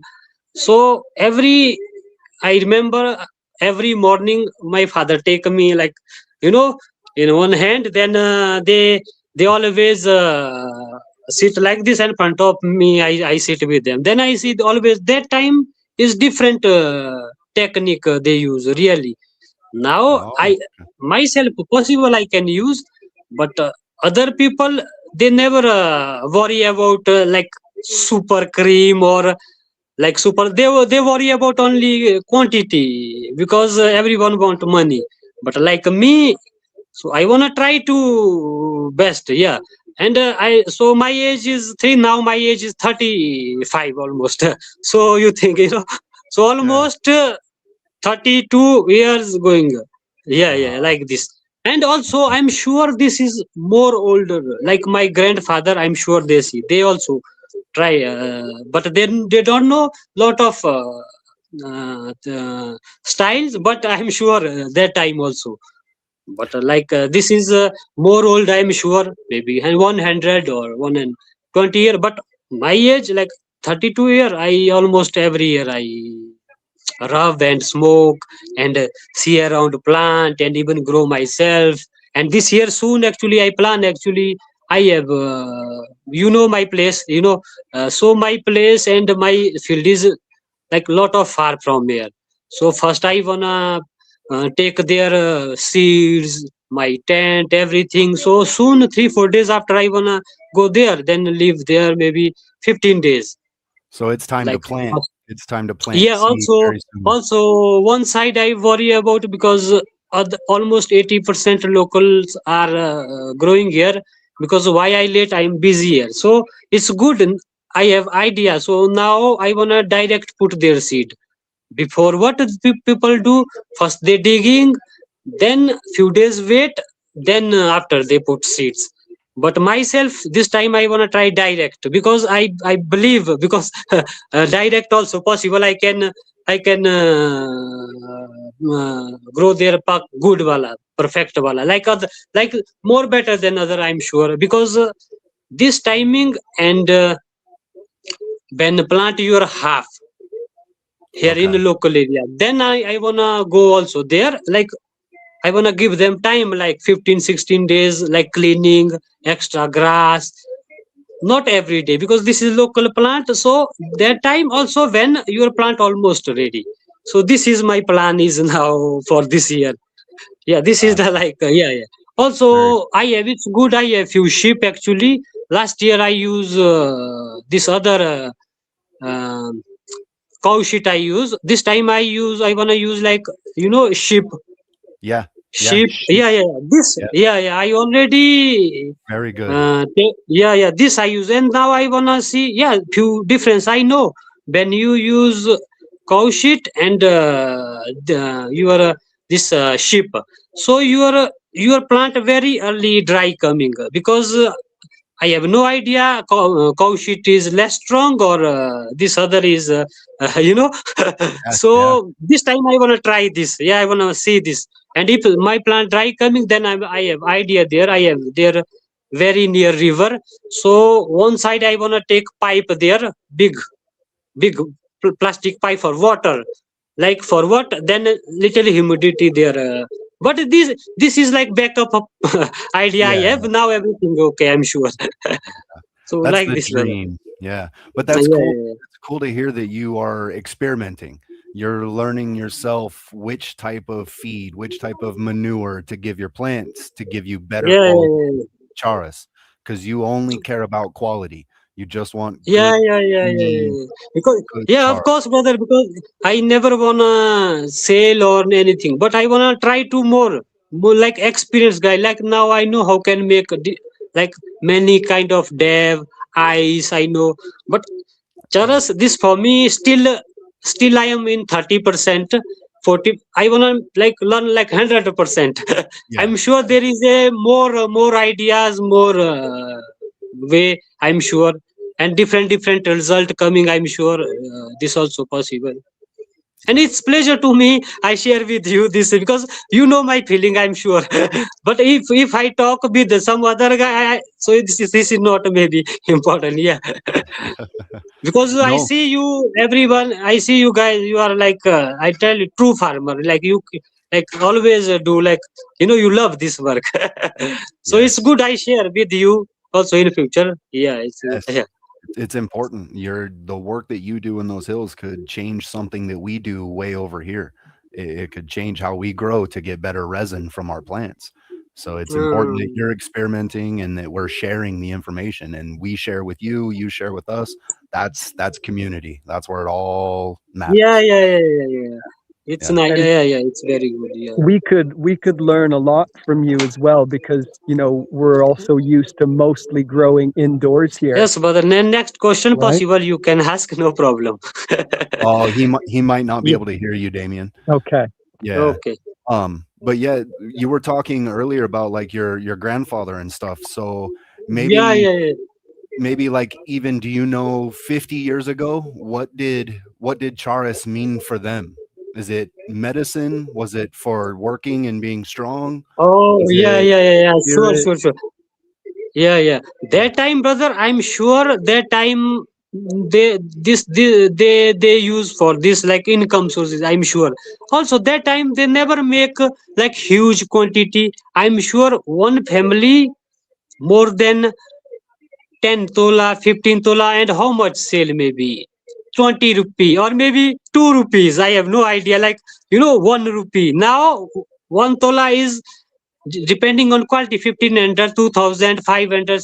So that time I'm sure more than 1 rupee and quantity this. But uh, like now we have different names, different lot of things, like lot of but that time they use for this, also they use for smoke, I'm sure.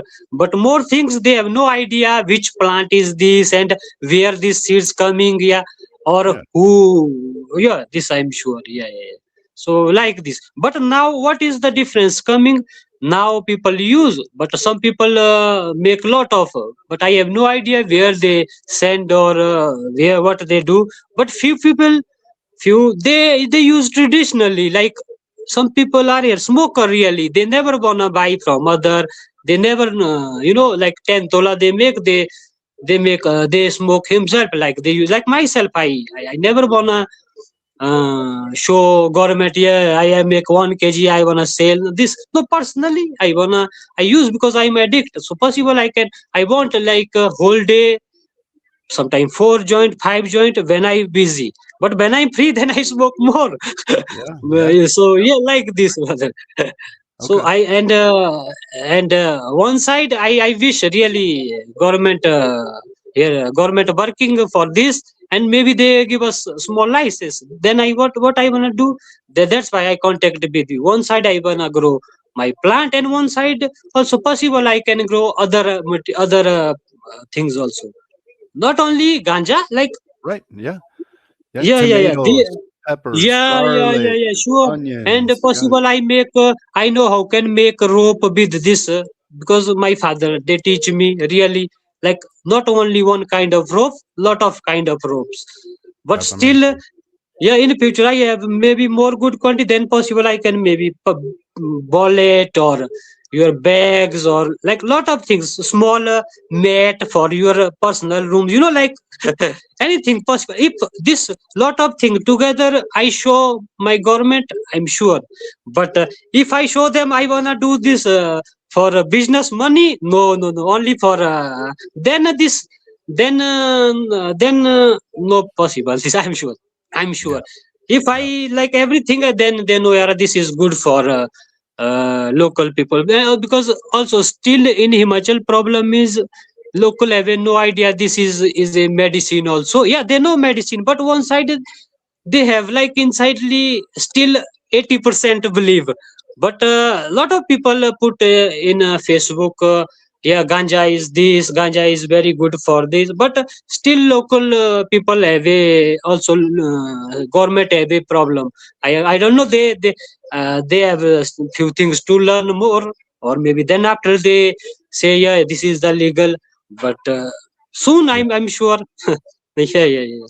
Yeah. It's And it's you last hard. time you talking about school, it's a good idea. School is also better. Possible if I myself, there is a process possible.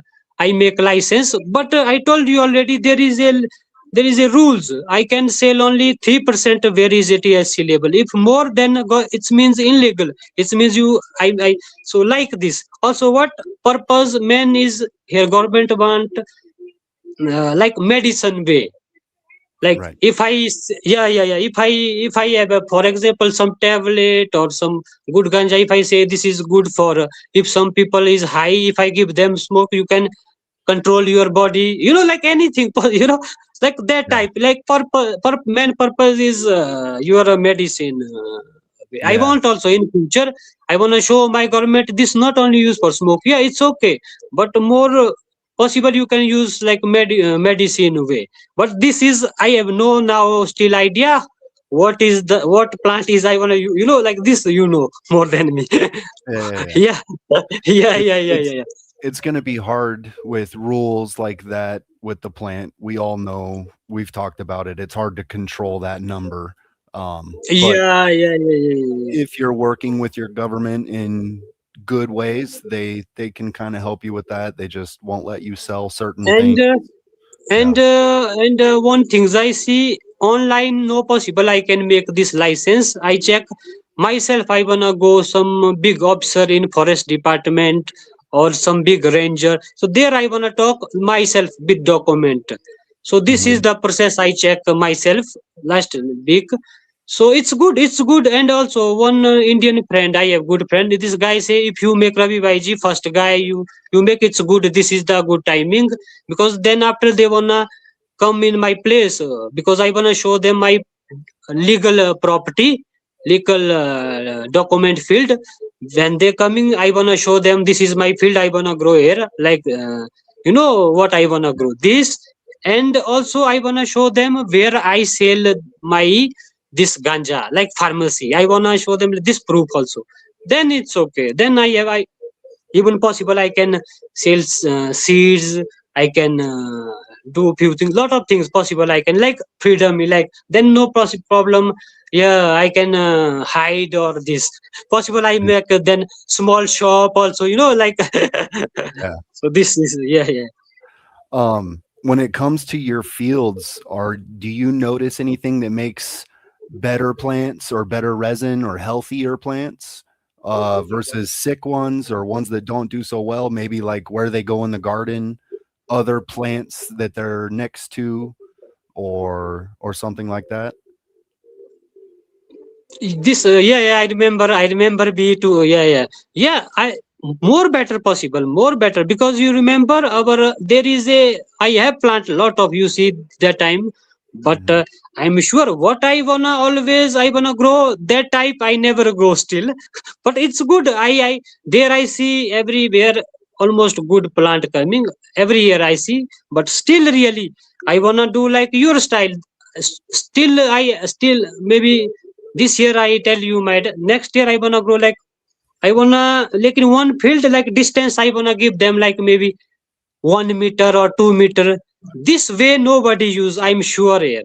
Yeah, Yeah. in a jungly plant possible naturally coming, because my other home is a little far from here where my mom dad staying.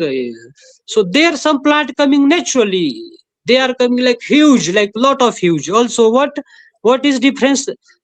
Like 20-30 days before they ready coming like. But other plant like other fields are 20 days late. So this is the more this is proper ganja, this is like natural, how can I say, this is a real natural plant is. But Strong. myself I gonna grow like proper way. I never wanna do, because what I show you this is like, yeah, this is really local style, like this you can throw your seeds in field, not in like so No rows, myself just I a wanna row. try.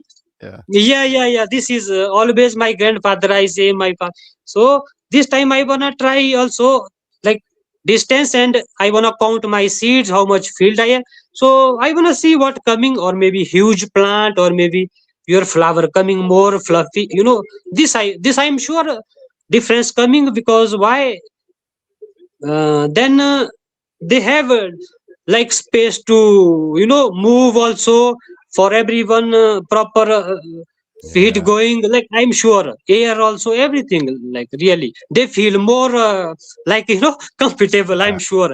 But Yeah. other way you see my plant have no move to her, yeah, they have space but not that much, because Yeah. everyone everywhere have a lot. When you Like just this. throw the seeds out and they're so close together, the plants get Yeah, this tall, is the natural, but this is they're the small. Yeah. yeah, like Yep.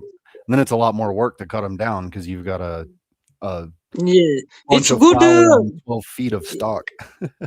Yeah. Yeah. But But some naturally plant, nobody throw them. They are coming every year. Here is lot of place. I see difference. This is what I grow myself and what naturally coming. Little difference coming. What difference? But always I see naturally plant coming more huge, and what little less small bird, small. But what I grow this big bird, but some I see really more oily than what I grow really naturally plant. I see. I don't know how can this possible. Some soon, because now my time is now I wanna go field my field. Now I never grow, but some plant almost your half feet coming here because this is naturally plant. Nobody grow them. This some this naturally coming every valley coming like in. I'm sure in market area there also, but this area is different than market. Here is very good weather. So I see them like almost 1 feet coming. So I am sure when my plant is almost half ready, this plant coming almost ready. So this is difference than more natural plant. So when you grow yourself, yeah, this is I'm sure this is proper local way, but 99.9%. But this other one is I'm sure 100% because nobody touch. This naturally coming. I have no idea where nobody put them feed or nothing. So Yeah. this is the difference. Yeah, yeah. Okay. So Okay. like this one. So some of the feral plants can be really impressive. Yeah, yeah. How often do the regular the growing area peoples, how often are they going out into their fields once they plant them?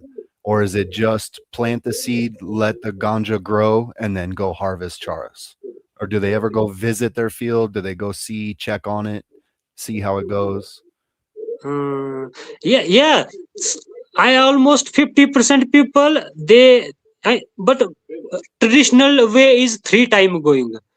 Three Wow. time like one first when you almost your plant I told you like 2 feet or maybe half feet, then after your when your plant is almost they know local people know when they because yeah every day they're going I'm sure but they never touch plant. They see my plant is almost ready and yeah 3 time they working there I'm sure like proper working.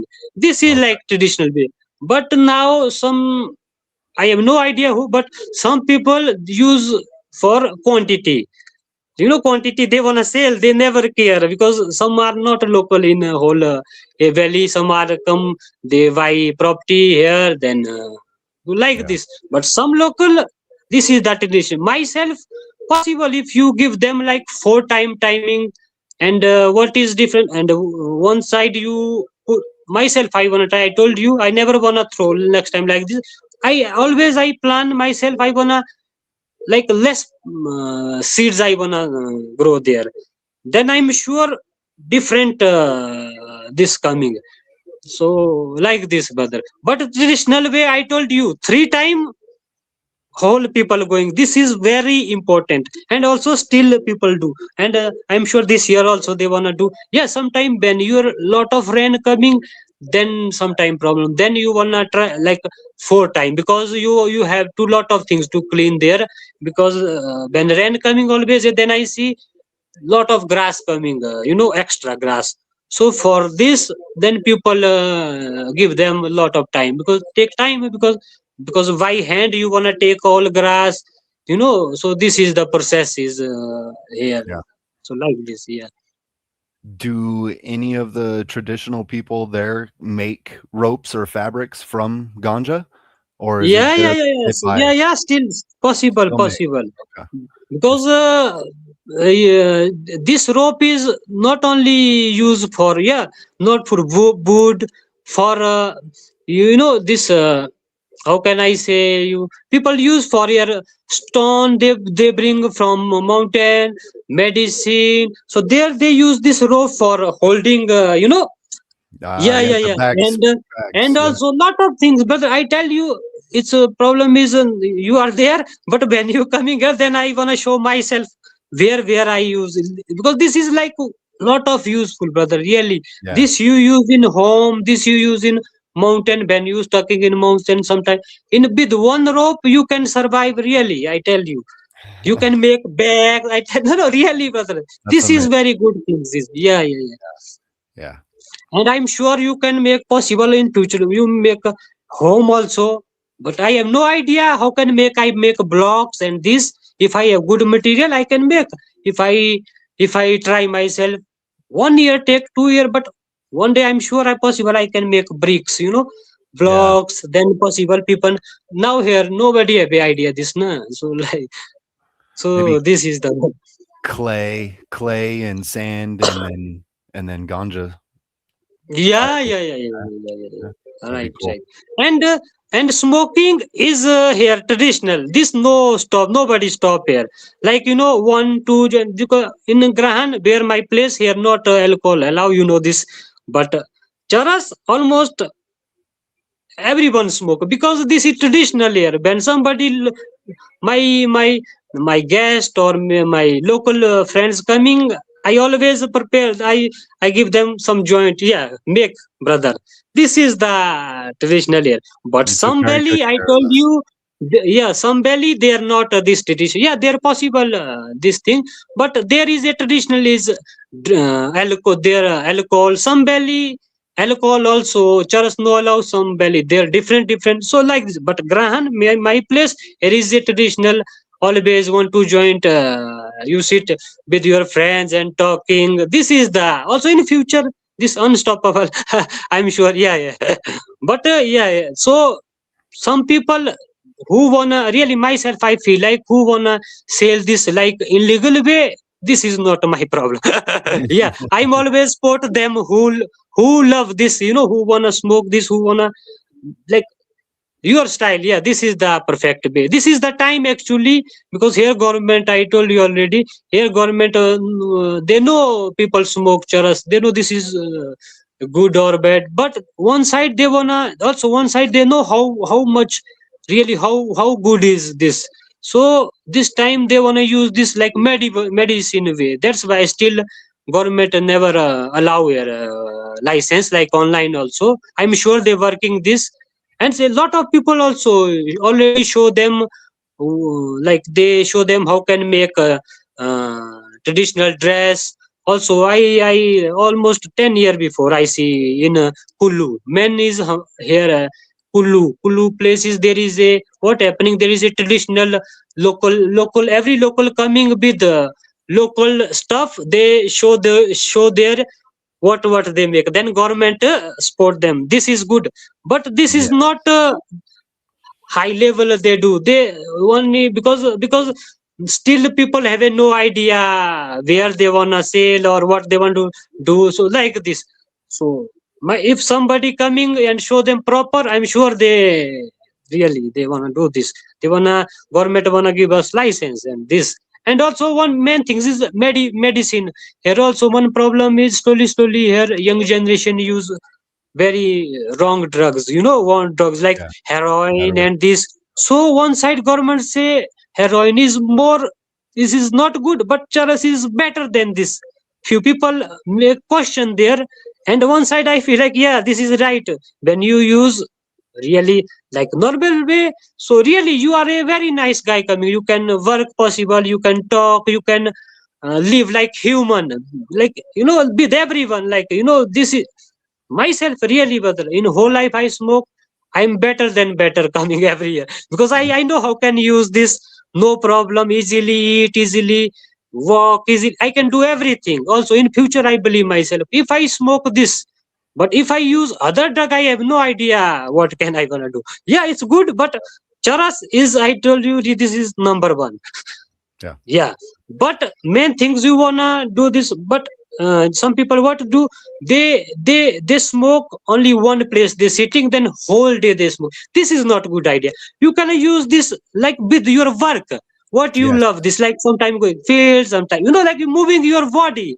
And Yeah. this is the life. Then I'm sure local people also use, like my grandfather, I'm sure like more older than older people use.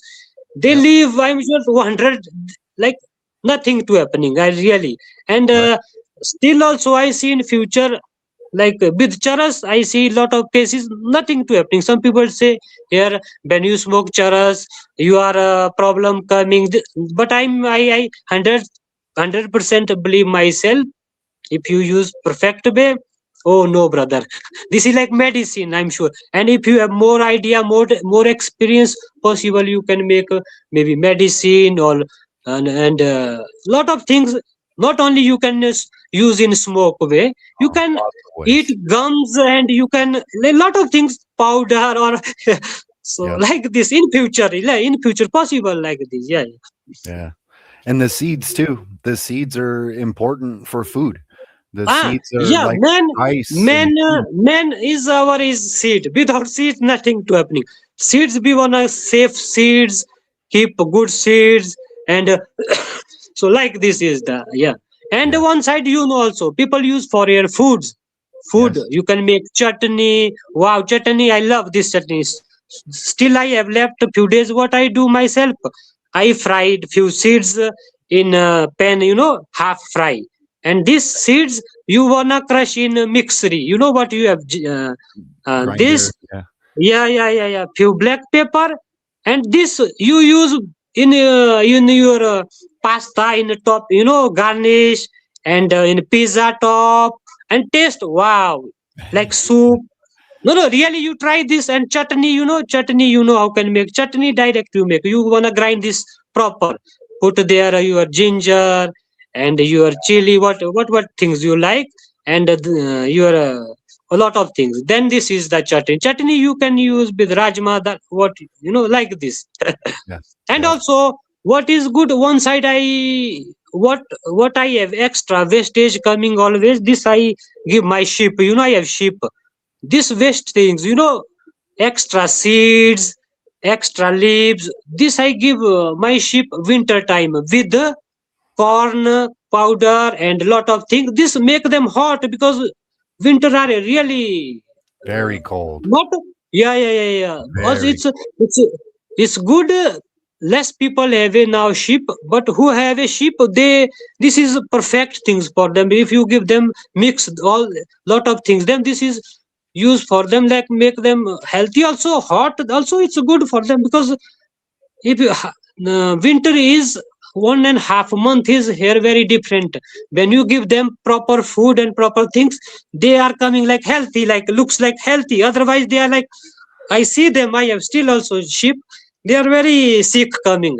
it's then when you give them then it's no problem and every year I use really this is very useful things really brother. yes, Not absolutely. only human like for everyone really It's huge. and I'm sure this maybe it's good for also nature also in where nobody knows because nobody experiment because this is nobody know this seeds coming where from coming maybe natural coming and like other tree are for very important for us so maybe this tree also good for nature or oxygen or nobody knows so Yes. like this one Yes. so this is the yeah. It's very Sorry good. for I take a lot of time here. No. We appreciate your time, Ravi. Thank you for talking with us and sharing your So experience. because Yeah, it's beautiful. so like this one. You are here. Who we're here to talk to. So Yeah. Yeah, thank you, man. What No, would it's you pleasure to me. What would you say is the most important thing when rubbing charas to get high quality? Oh yeah. Really, I s- s- almost you're 15 year going, but number one, I try only 2 time, brother. Number for me, really, because this take like you have like you wanna you have patience also take a lot of time like equipment I use my equipments like 3 4 type how can I say you this is one helper also one helper for what you want to take leaves also then one helper always check your plant is dry or proper ready if not proper ready then other side put you want always like perfect ready plant and what you don't want even 1% leaves your eyes if you see your eyes leave some leaves in your hand it means not this number one yeah I make dev also dev is different there is a knowledge but handmade number one is take really maybe half gram in whole day. I'm sure half gram in whole day. Very strong. This is yeah, and I'm sure this is strong because this is stronger than so others. Yeah. This is Yeah. for me is number one, and Very I'm sure why I never try before because always a little busy I am, and this plant you wanna grow always. I tell you, if I this next year I wanna grow my 20 seeds only like perfect. I want to give them like distance. This Yeah. plant is maybe if I try more better for me. Yeah, other plant possible I can try, but if this is may give me maybe more. And I want to use like my what I see my father or my grandmother. They use really like number one way, and now 80% like whole valley I have no idea. They wanna make quantity. I have no idea. I have maybe quantity or maybe they never care. Number one challenge they want for smoking. They Yeah. love always. Some people love medium type. Some people love balls. Balls. So like this, some people love finger. We call sticks. Some belly Yeah. sticks. Yeah. So like this. Okay. So this is yeah. But for me, if somebody wanna make number one, so you like patience or one really like you have like 3 4 type equipments, but this equipment always you wanna use in your hand. Sometime leaves coming, sometime what happening, you some people press your plant, lot of they press, then you wanna clean again your hand with you want one knife also. Knife for what? Some part there is a, if you see this is not good Charles, because some areas you have lot of leaves coming, you want always like best like, or maybe Just when you see oil, yeah, oil, then you take with knife, because when your knife take Charles all it means yeah, this is the pakka wala, because otherwise stucking in your, because some hand are very lucky and they're naturally coming very easily, you can do with like this. okay. So this is the more local way, but my style I use always knife is my favorite. Okay. Because what, this save my time also, and clean my hand more. But Okay. yeah, tradition also little risky for what you wanna, yeah, Peel your cutting. skin. Yeah. Yeah. No, I talking about knife. If you use knife, you wanna use carefully because Yeah. cutting problem. This is professional like me, possible I can use, but you can use like this. This is traditional pakka wala. Yeah. Because also because this is good. Really, this is the And I know we've talked about this, but I know the answer, but if you could explain the difference between fresh charas, really green as soon as you rub, especially like cream and super cream when it's really fresh versus set away and aged. And ah. what's the difference there and how long? How much time to age before it's good smoke, good Okay, oil. Yeah. okay. Cool. Nice. And number one is old and new stuff. Difference is you a lot of difference. When you, for example, old stuff give you always like 2 year stuff. More than you can possible keep your medium stuff. I talking about medium stuff, chapati or balls. This is you can keep more than 2 year. 2 year after it's good. Now I have some old stuff like 2 year, 3 years old stuff. I smoke really my like. 1 second. Uh,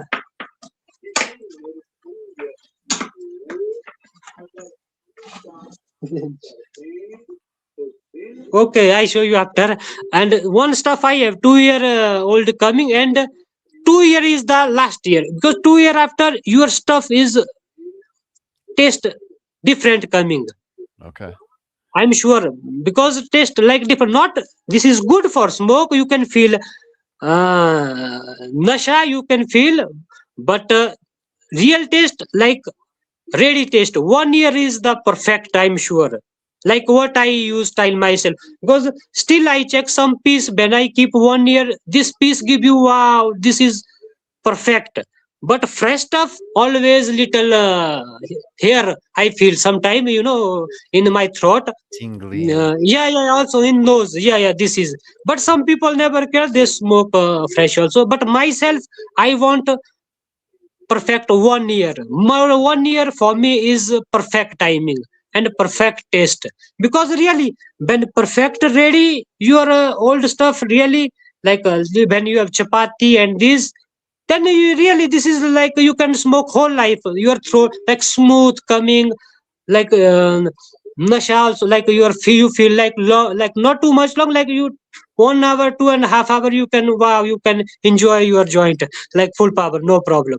But cream, cream you can keep long, I'm sure. I can possible cream, because cream why, because there is a no leaves, I'm sure there is a, when you keep this there is a no space to inside going to air, that's why maybe I have no idea why I keep already like 4 year 5 year I keep. Then after I check my cream is still little taste is different, I'm sure. But keep possible you can keep more than 4 and 5, and maybe I'm sure more if you have good equipment, like you have good box or maybe good, how where you wanna keep, then maybe more. And cream you can smoke like 3 year after or maybe 4 year after, I'm sure. This also no this is the different than medium and this. But medium have a only 2 year, I give you 2 year. Okay. Then after taste coming, you can yourself, then maybe you want to check new one, like 1 year Yeah, old yeah. one. So myself I try this. But yeah, when you have nothing, then old is also good, because so when you have nothing one joint, then it's okay this It'll working. do. But Yep. yeah, when you have everything, then it's not good. Yeah, for knowledge it's good. You can, myself also always I wanna keep older than older, because then you always check difference. Yeah, this is 2 year. And when you taste, like taste coming like little bitter, just like bitter. But Hmm. perfect ready stuff give you like smooth, really smell like sweeter, better than really. I remember when I close my eyes and smell pieces, wow, I smell, I wanna, I say my feel, my feel, I wanna whole day I wanna do like this. This is like sweet smell. Yeah. Okay. Yeah. And difference is the this. Yeah. So fire And in, I hope fire out. I hope my in future I wanna show myself, and we talk like here you come here, then we talk. This is more good for me maybe. Yeah. And Yeah. then possible more practically I can show you. Really, this is Yeah. maybe. It Yeah, would yeah, be yeah, it would be fun to film those things in a yeah, highly yeah, yeah, documentary yeah, style way. Yeah. yeah, yeah. Yeah. So do you know what is the oldest charas that you've smoked ever? Is it that 5 6 year, or is it older? Yeah. I smoke. I never not a 5 6 year old. But what happening here? Every areas people think some. Every people say old stuff are not good. Yeah, it's good. It's pure. But this not for good. That's why I'm sure 98% people never try 4 year old, 5 year. Oh yeah, 2 year. Of course, 1.5% who love smoke, who know, who know this value of charas. I'm sure they use, not only me. Also, I tell you already. Yeah, 3 years stuff I smoke still. Also, I have in my pocket, also at home. But I'm sure 5 6 year nobody wanna try, because they think, they always have a mind. Yeah, this is, this is, yeah, you can keep possible emergency possible, you can smoke, you can make oil after, you can do anything, but smoke less. But 5 6 year, mm, because now I have 3 year old stuff. So sometimes I feel like if 8 years old stuff I smoke, s- what difference coming, less nasha, and your taste coming like like hair, like not whole body feel. Because more old, this always this areas. This I feel like when I smoke 1 year stuff, this your whole body working. I this is the I'm sure not I'm sure like it this is possible. This Yeah. is the different than because old stuff always give you more little strong satellite. Interesting. Yeah, what we call yeah feeling. Yeah, so this is the but for experience, yeah, for knowledge I wanna try.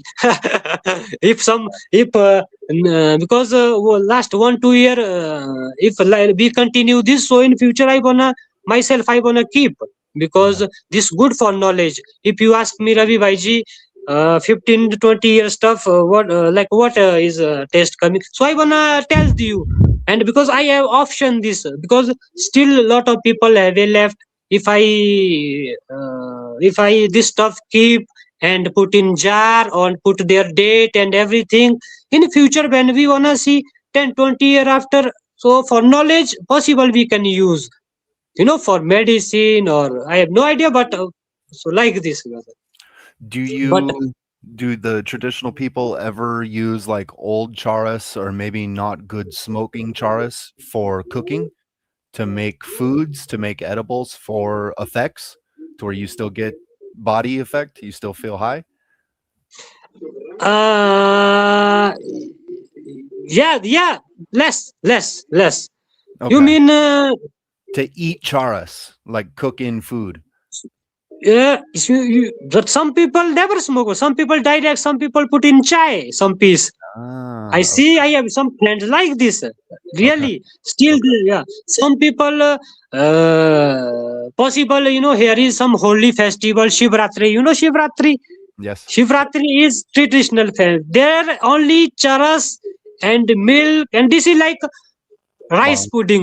Rice pudding, like every like all dry fruits and ghee, like rice, local rice, and milk and charas, they make, then after they give this in Shiva. Shiva is holy god, here, Yes. Bholenath. So first they give them, then after whole, this is like every area in whole India. This like each state, each this timing is every year coming. So this also, that type also people use this. No, nothing happening, and 1 2 days people enjoy, talk properly, going home and enjoy this festival. This I like, and nothing happening. This is very good, really. No reaction, I'm sure, but. Uh, 2-3% some people have a different blood and body. This is not good for them, I'm sure. And myself I wanna, some people, yeah, like my village, like 88%, if I give them if I give them chance, nothing happening. But some are very, because if they sit with me only, I smoke here and little they smell, they feel like full power nasha, like they have no idea what happening. This is blood different they never coming they never coming crazy, but little high. They say always they wanna sleep, they wanna they never no possible they can talk. So this is 2% human body, I'm sure here.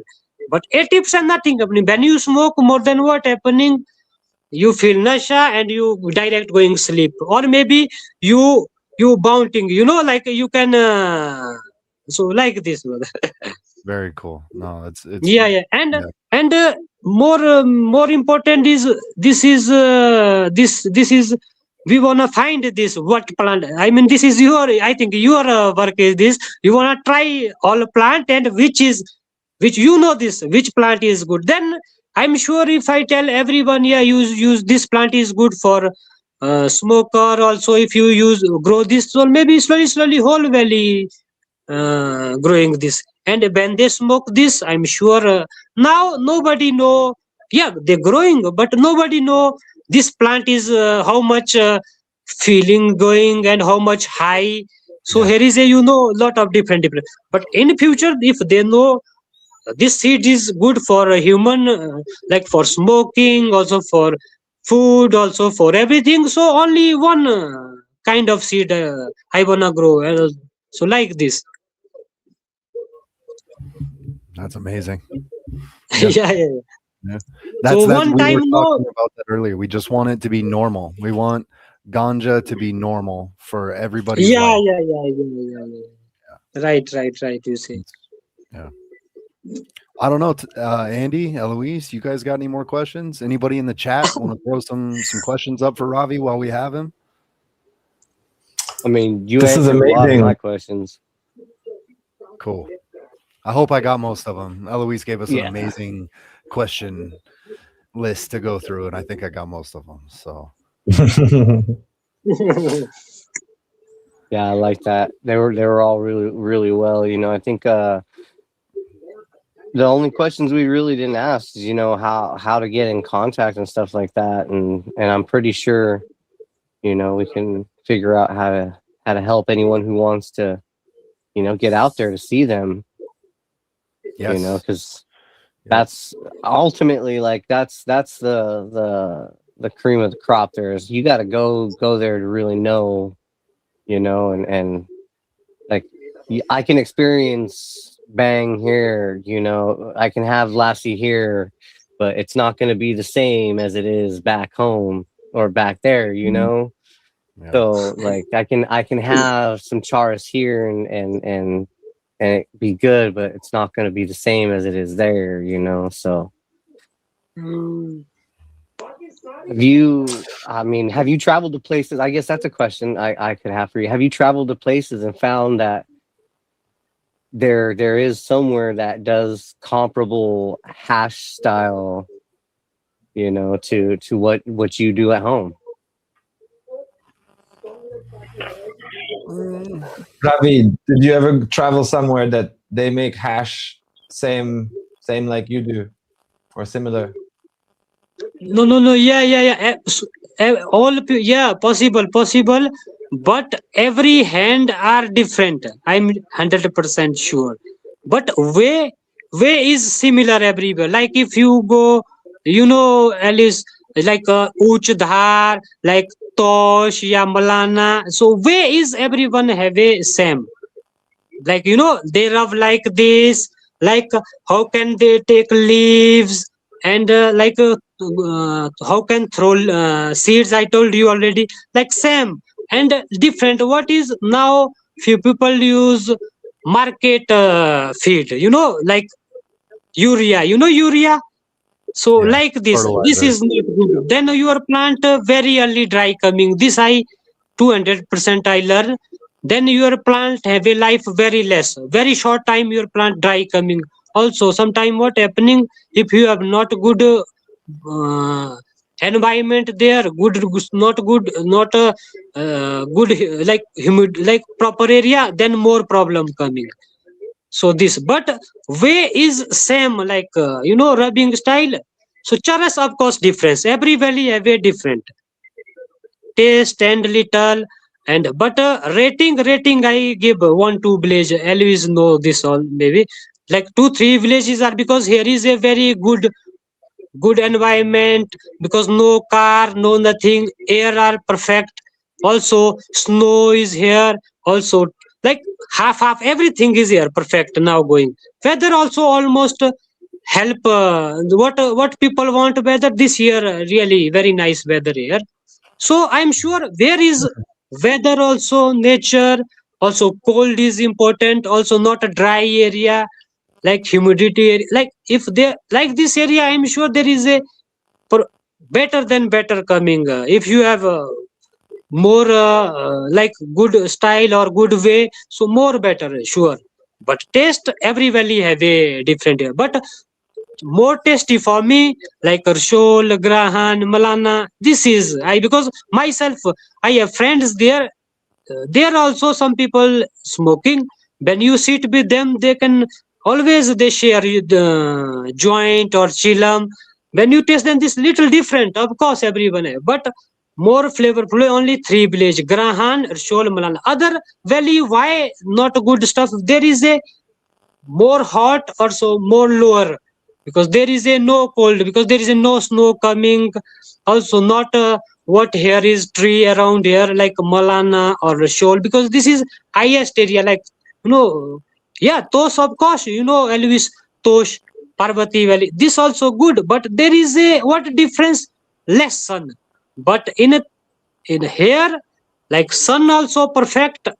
This difference I see. That's why here Charles, I give here like and 10 to 10, maybe 9 to 9, not 10 to 10 because why I know because 10 year before I see weather here perfect. Now sometime here rain coming extra rain. This no problem because now I know how can handle this. But like 10 year I see perfect weather like perfect. So Yeah. this no happening in future no possible we can because every year environment changing na? So it's good now still local have a good not too much bad environment like it's okay but I'm worried about 5-10 year after if weather not good then plant are changing I'm sure maybe you feel less high and also dry plant maybe plant small coming maybe sick I this no I have idea. Yeah. I want to ask you, Ravi, two questions. The first question about the timing of the first rub. Is the timing of the first rub same now as before in your grandfather's time? And the second question, uh, Very different. okay, Yes, it's good. Yeah, the very nice question because that time I remember one and half, almost 1 month difference coming. 1 month before that time I start. This time 1 month late because I see every year more rainy season and because that's why or also environment change. So 1 month difference really. This is why because. Lot of changing coming maybe cars or pollution and this so this time I start August 1st so that time 1 month before so this is the different like 1 month I tell you this is big difference coming that time more early I rub very early finish I my plant and this time almost winter coming sometime I lost my plant because snow coming then finish this happening with a lot of people because of nobody have a idea when for example time what happening here 1 week good sun but 1 week direct suddenly unstoppable rain coming this happening but old time I see 10 year before like timely raining like I know April time rain coming but I know then after 3 months no rain this is but now nobody have a yeah Google always say yeah rain here is rain but this is not 100% working here. Yeah. So Yeah. always this make confuse for people they have no idea and that's why maybe 1 month late this time but old time 1 month before but I believe myself that time is weather is wow, what what people want.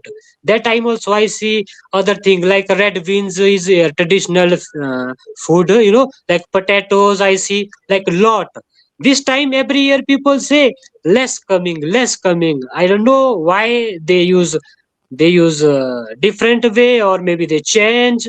But one side I feel like maybe they never work hard. Also one side whether not support us like what is 10 year before not only for ganja like for other like Everything. potatoes I told you pumpkin here growing like little your corn for this is very important so Yeah. not good coming that much quantity coming so this is Yeah. mm, Well, I mean, this so the and I have no idea this why and so yeah, like this. the picture that's I my want to know. background was in October, is the first half of October, and I think you said that that snow was like 2 weeks earlier than everybody Yeah, was yeah, yeah, yeah, predicting. yeah, yeah, yeah. Yeah. But Eloise, you had another question. Yeah, the normally you grow in English we call them terraces, like the small field with like the border, and like you need to dig them, right? You need to like cut Yeah, right. them into, and I think in the old times you grow 1 year in one field, then next year you stop and you change fields, right? Hmm. Yeah, yeah, Yeah. yeah, yeah. Actually, this where I wanna like where is my my person like near field, there I never wanna change because this field is for like knowledge also, like this is like for smoking. But other fields are, of course, almost 3 4 year continue, you never wanna grow there, because then what happening there, your plant 1 year wait, you wanna do this everywhere, like 1 year you wanna stopping, this is the process. Yeah, some people never care. 80% I told you, they never care. Like they wanna sell. Maybe I have no idea. But who do like who want a futures and good for smoke, and this they wanna change. They wanna like 1 year where I grow, 1 year next year I stop there. Then I change next places, because I am not a lot of field like what I have 3 4. I change every year spot. Like next year this field, then 1 year stop there, because then there uh, it's good for next year, because if I continue, then every year plant never, I'm sure no coming good there, because this is local, my father say this, because I grow myself also corn, and this they say always, Ravi, you wanna give them gap like 1 year. If you, for example, 2 year continue grow your plant, then 1 year you wanna put their cow shit or what, then leave there, then this is good for future. Like five, if you use this this field 5 6 year after, then there is you know, this is good for a field. But if continue, then field life going down really 7 8 year after, their soil are different coming, I'm sure plant are very not proper quantity. If I, for example, I want to grow rice, so the first year there 1 quintal coming, if 10 year after maybe 30 kg, this difference coming like this, I'm sure. So one Right. year waiting is a process here, local people use this, but you want to use like local things, cow shit, or like old leaves, you know, like old thing, like what you have around in jungle, this possible, you can use this like old way, that's it. But if you use market this, what I told you, like urea and this not good. This is more problem for field, I'm sure. But what problem is, now nobody care this, less people care this. Yeah, they use cow shit and urea. So this is yeah, so that's why it's good. Last time you coming my place, because I know, because myself I smoke, I want always beer, I use cow shit. This stuff, when you smoke, not make you dry inside. I feel like, because some stuff make you like feel like dry, your stomach make noise too, like you know. So like this. But some nothing happening, you are like this is different than other local, because I, that's why I choose always, I want to use cow shit and this stuff I wanna make you, and this more healthier than this other, I'm sure, I better agree than with you yeah, completely. Yep. yeah. Yeah, a lot of people say that it's the same salts and organics. Once it's in the plant, it's the same ionic form. Yeah, sure. Mm, But the way it gets there, the metabolic processes that get interrupted with these chemical fertilizers, it's not good. It's ah, not good for the yeah, soil. Well, Yeah. yeah, it's not how right. then you're asking, how does the soil biology interact with the salts and the ionic, compounds within those salts, and how is that impacting, not only just the bacteria and the fungi, but the nematodes and the other life that's in the soil. Like, I'm there's just concerned about so soil structure up there. They've got so many landslides as it is that you yeah, Yeah, it's start there's just terrible. eroding. The Yeah. reason I asked him was because I want people to have a no, deeper buddy, not understanding. right Like, now. I'm not hungry. Thank you. so some people, Ravi, right? They grow the same field every year, every year, every year, every year. I think the reason is one, they want money, or maybe two, they don't care about the soil, and three is the police. Like, they cannot grow openly, and if you want Yeah. to change your field, then you need a lot of land, and you need to be kind of open.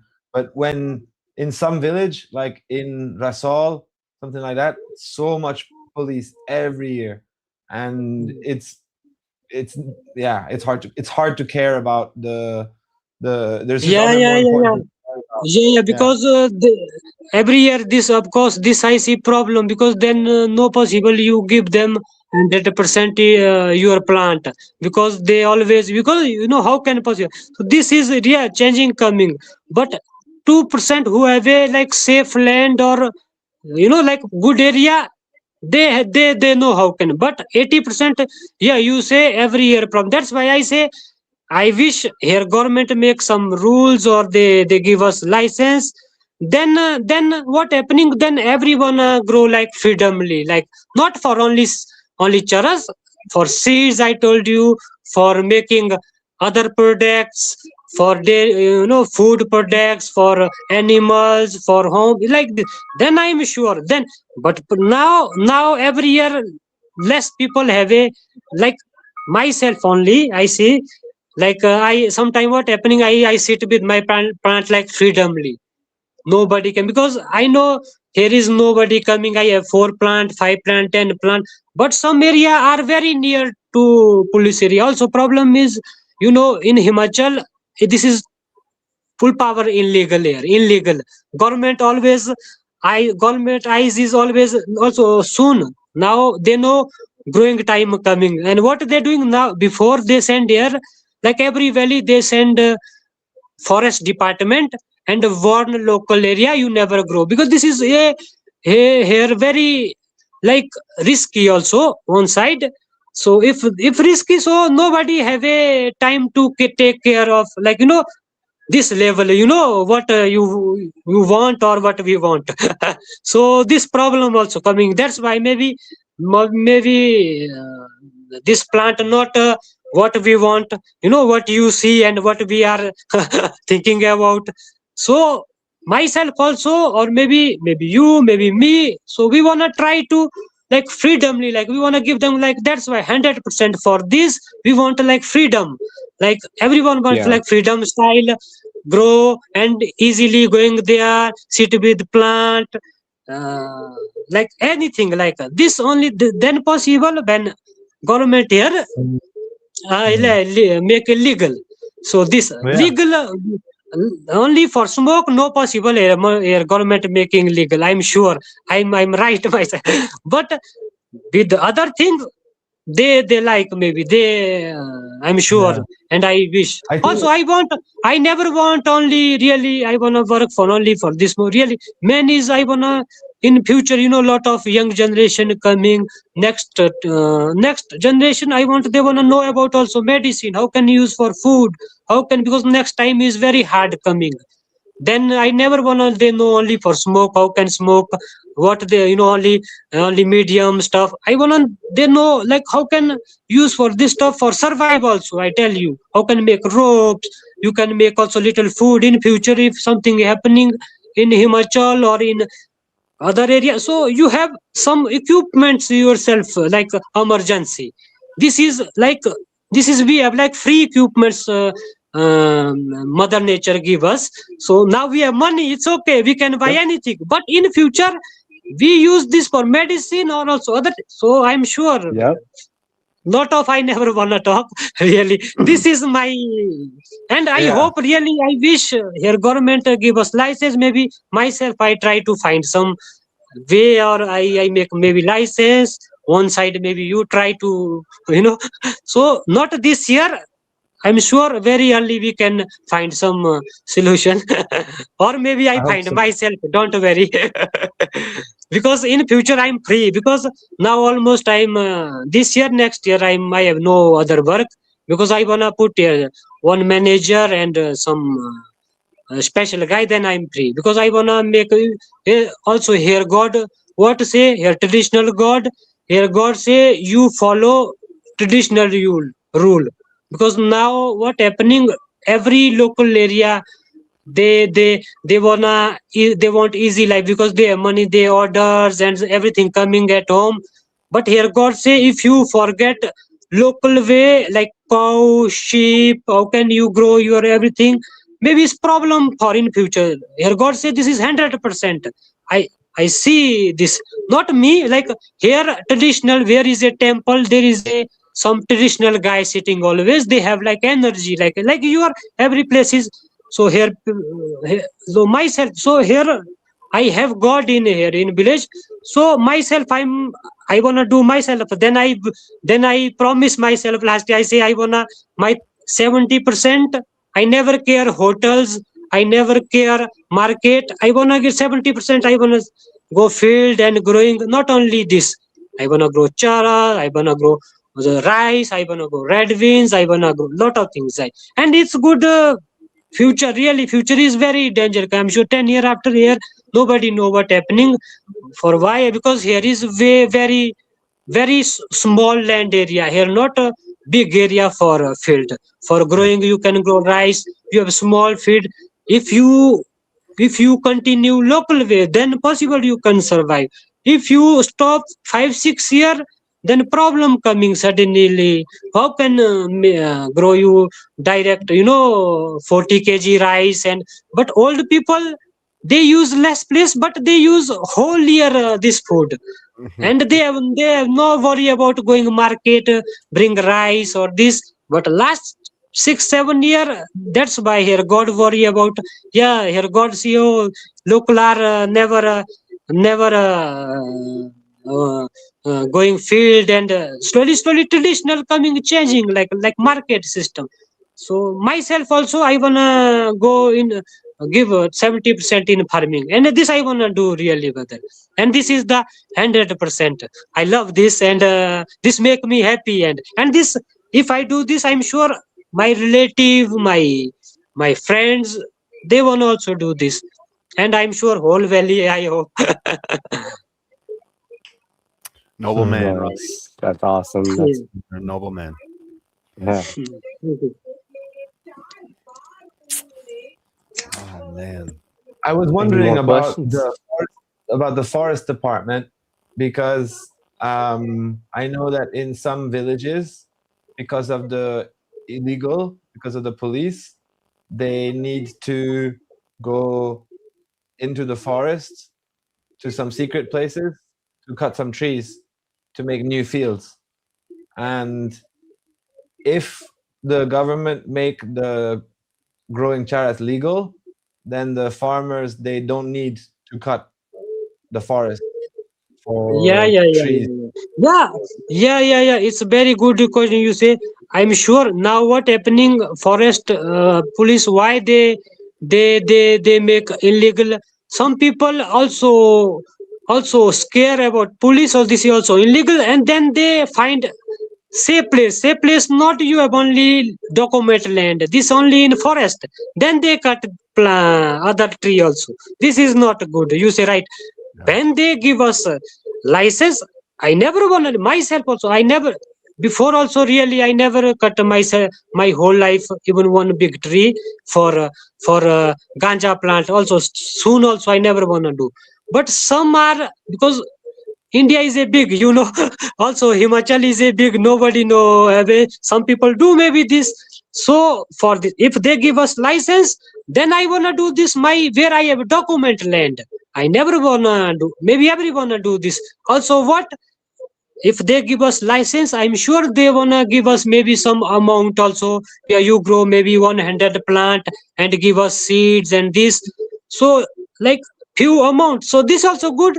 Then people know, we wanna grow this. And also I tell you, if they give us like 1 year safety food, they say yeah, they wanna, if I work for a government, okay, if they give us 1 year food, this enough.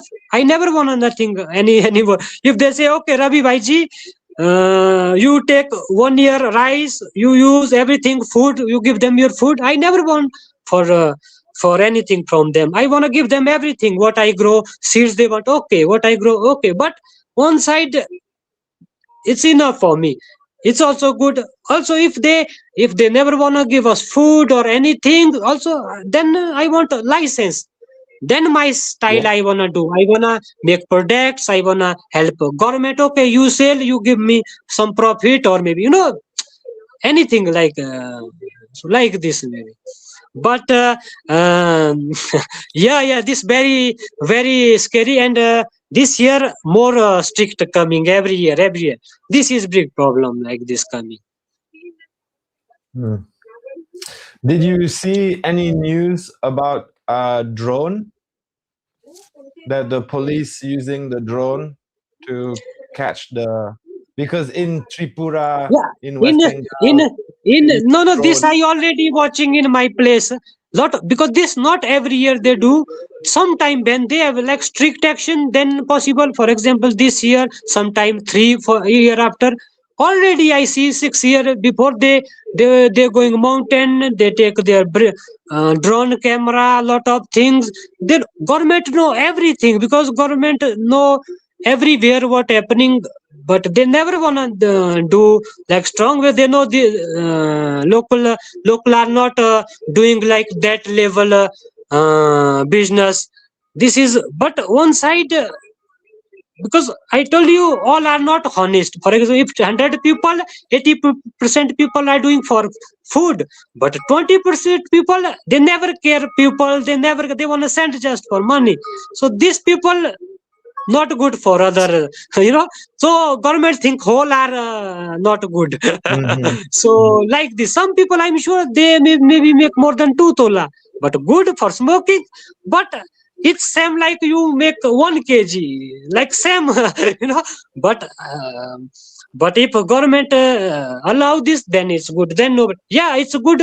I'm always say government, if you catch somebody in like somebody, so lot of people send charas, yeah, you take them, put in jail, no problem. But who do like regular, who wanna do with like proper way, or like what we do thing, then you help them like traditional way. You can, if you wanna make you wanna help people with this, so why not? You wanna make food, or you wanna make products, so why not? If that way, I wanna support also that guy.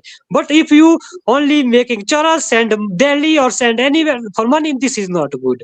So possible, I support police. Mm, But if other way, mm, for everything, so this is, I told you, this is very good for future, really.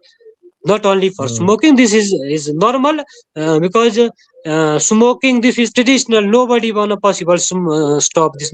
No, only me, no God, also no government. This is mhm, traditional. So, but when big deal possible, police stop. When I send, for example, maybe 100 kg, this no possible. But for example, possible they can catch, this is illegal. But I wanna do like a regular way. Traditionally, I wanna also support me. Government also they give us license, because then if I show everyone locals, then they wanna also do this. Also maybe whole valley, whole area, slowly, if everyone know, yeah, this is possible. So why not? They wanna do like this. What we want.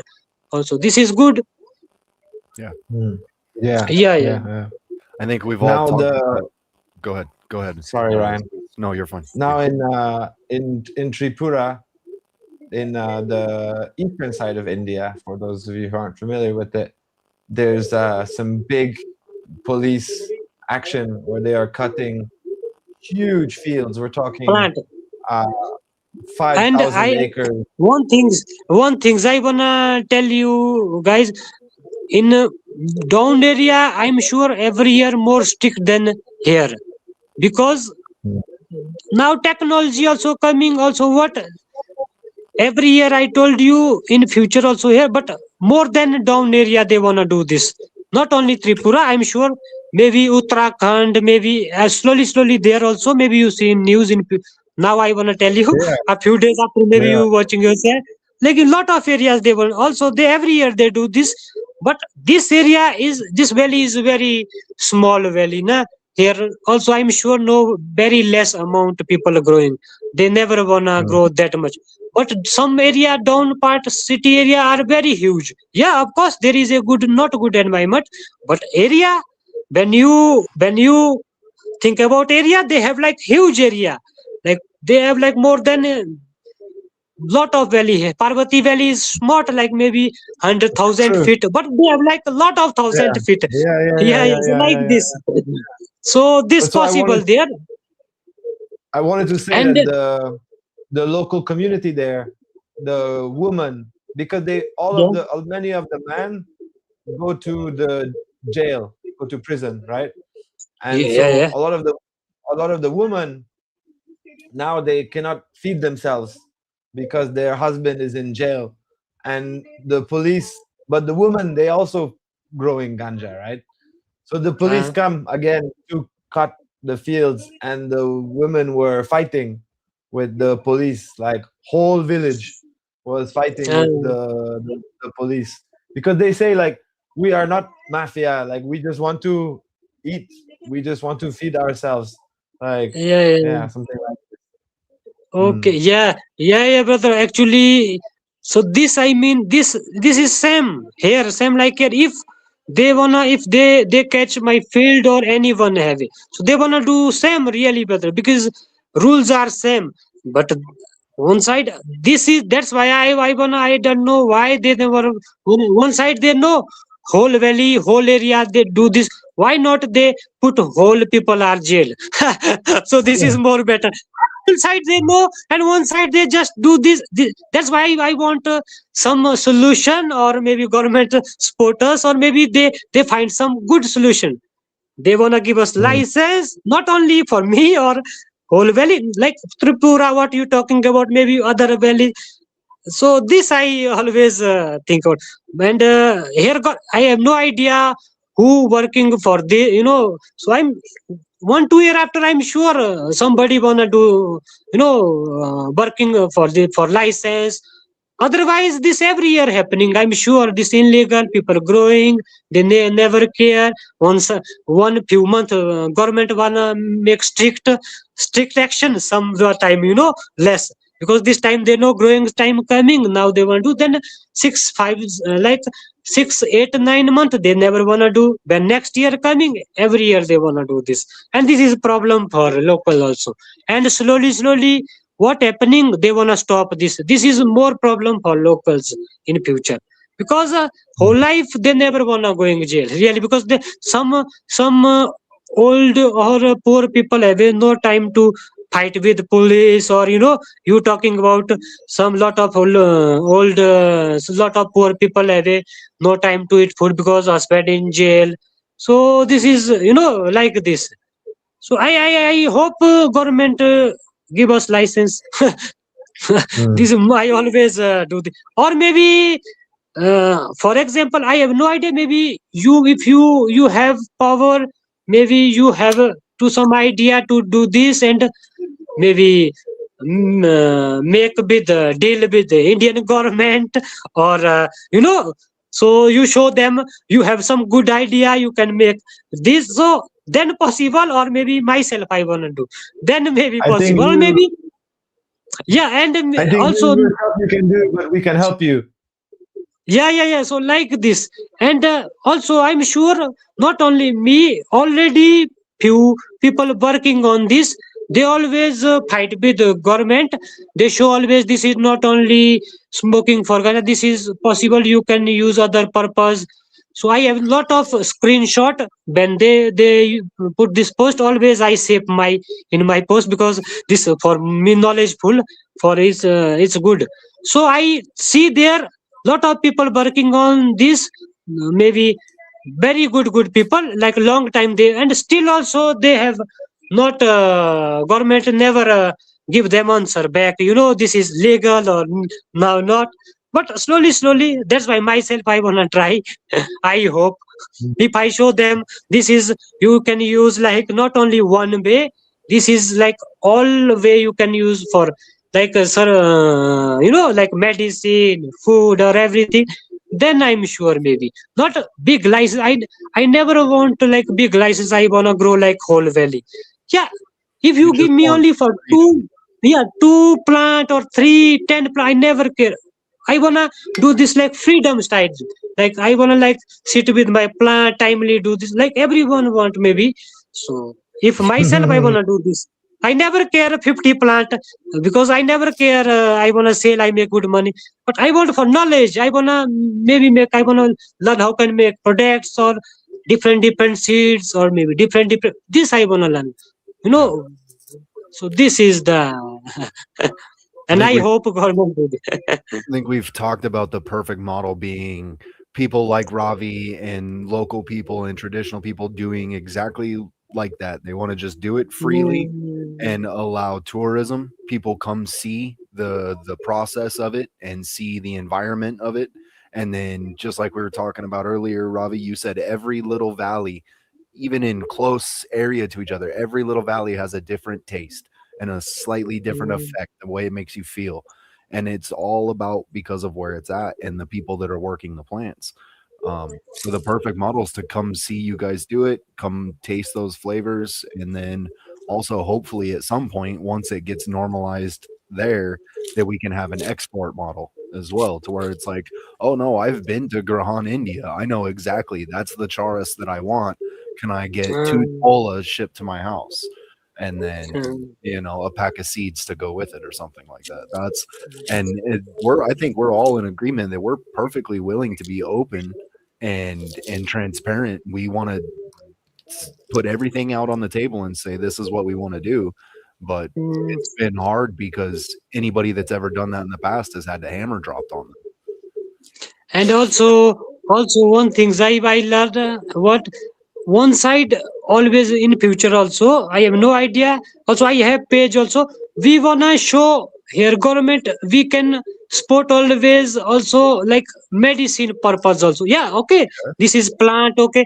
But one side we wanna write always we want like my but not you because you in your place this is illegal like you have like possible you can but I want to show my government I want to help also people also I want to show them this I what I want to do this I want to do because I want to know them they know this because if I never want to show them they how can they know Ravi want to make a medicine or I want to do this so I have page I never want to even put there some post here I want to do this but in future I want to You do should. this I want to do this I want to use for this way also possible I can make chutney or maybe medicine possible I can like lot of things so Yeah. so this is yeah and what is good if they I'm sure somebody not only few people maybe some if some government guy see somebody if good guy see maybe people wanna think about this yeah this guy say right yeah. So sure I think like that's the most important. Like if you want to post, it's good, but no not a post I mean this is not important actually this why important I mean if in future this next year yeah I wanna if I when I meet when I wanna make this document before then I wanna make my proper this what I doing for example I wanna show like whole India or maybe whole so this is so for this now this is like I have no idea this is legal or illegal I have no idea yeah yeah, I understand. I just yeah want to yeah say that when you talk like this with your heart, people they love to hear it, and maybe somebody wants to come and help you. yeah right That's what. yeah, Yeah. yeah. But really one thing is and if nobody wanna help me even government or not I wanna do my continue my job my whole life because I'm born for this yeah, really because not I tell you I never wanna make like 100 kg yeah like for knowledge really for smoke I wanna do my whole life because this is legal also this is my this is traditional here yeah this is my backup plan this I feel like if government never stop because nobody wanna help me then if I feel think about this then is a problem for me more better I'm continue my working my field continue this and share with your information this more better than for us and Yeah. it's good in future I never care I wanna show whole India I may I make like this if I show you I teach you good way for me enough. Then maybe one day I feel like, yeah, it's enough for me. Now, Eloise, Hello, Greenland brother. I got a question for you. Do you know by chance the Grahan charas that you had for us when we got there? Did that come from Ravi's fields, or was that just Yeah, that was Ravi's fields? Okay. And yeah. that's the importance, Ravi. I think you yourself, you're special. Your fields are special, your plants are special, your process is special, because I got to sample, I think, 30-ish different tolas, and yours was the Wow. one that stood out to me even before I got to meet you. That was my little secret stash. I took that one, and that one was mine for pretty much the whole trip. Wow. I loved it. It was Very my favorite. nice.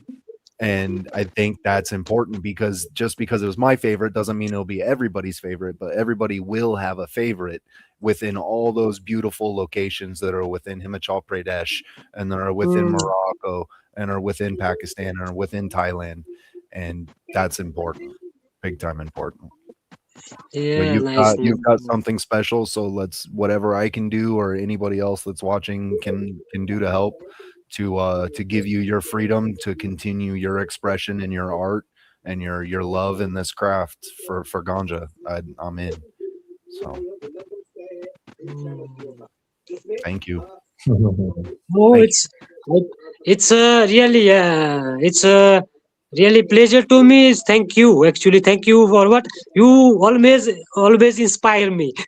This level, I mean, because yeah, I know how can make better hash, better than better this. But you make me inspire for what I wanna make, like more good idea. I wanna find more maybe better possible. I can try with you, but if other guy I have no idea coming. Yeah, I wanna try to more different ideas or possible make like different so possible. So now I feel like, yeah, I wanna try to different way. I wanna show you always and tell you this way I use and you use this. So wow.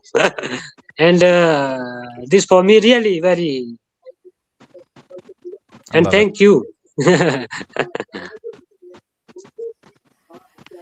How you feeling, Green Man? Hey, yo, what's up? I'm in pain, man, Yeah, but otherwise I'm here. that's good. Not vertical, but still breathing. Yeah, it's good to see you all, man. I'm glad I could get on after all the stuff I went through. It's awesome to see you, Ravi. Thank you for showing up, man. You missed a good conversation, but it'll be good to go back and watch it all. Yeah. Oh, I will. I'll watch the whole thing for sure. You know, I will. You know, I had some questions for Ravi. I've got some issues with my plant from Grahan, and I was wondering, but I didn't have time to really put the pictures on and everything. And I know you guys have been going for 3 hours plus right now. So we're going to have another, we'll bring Eloise and Ravi on again another time in the future, if you guys don't mind. It'll be Yeah, yeah. You want to do this again, Ravi? Yeah. No Hmm. problem, no problem. very cool. Awesome. Yeah.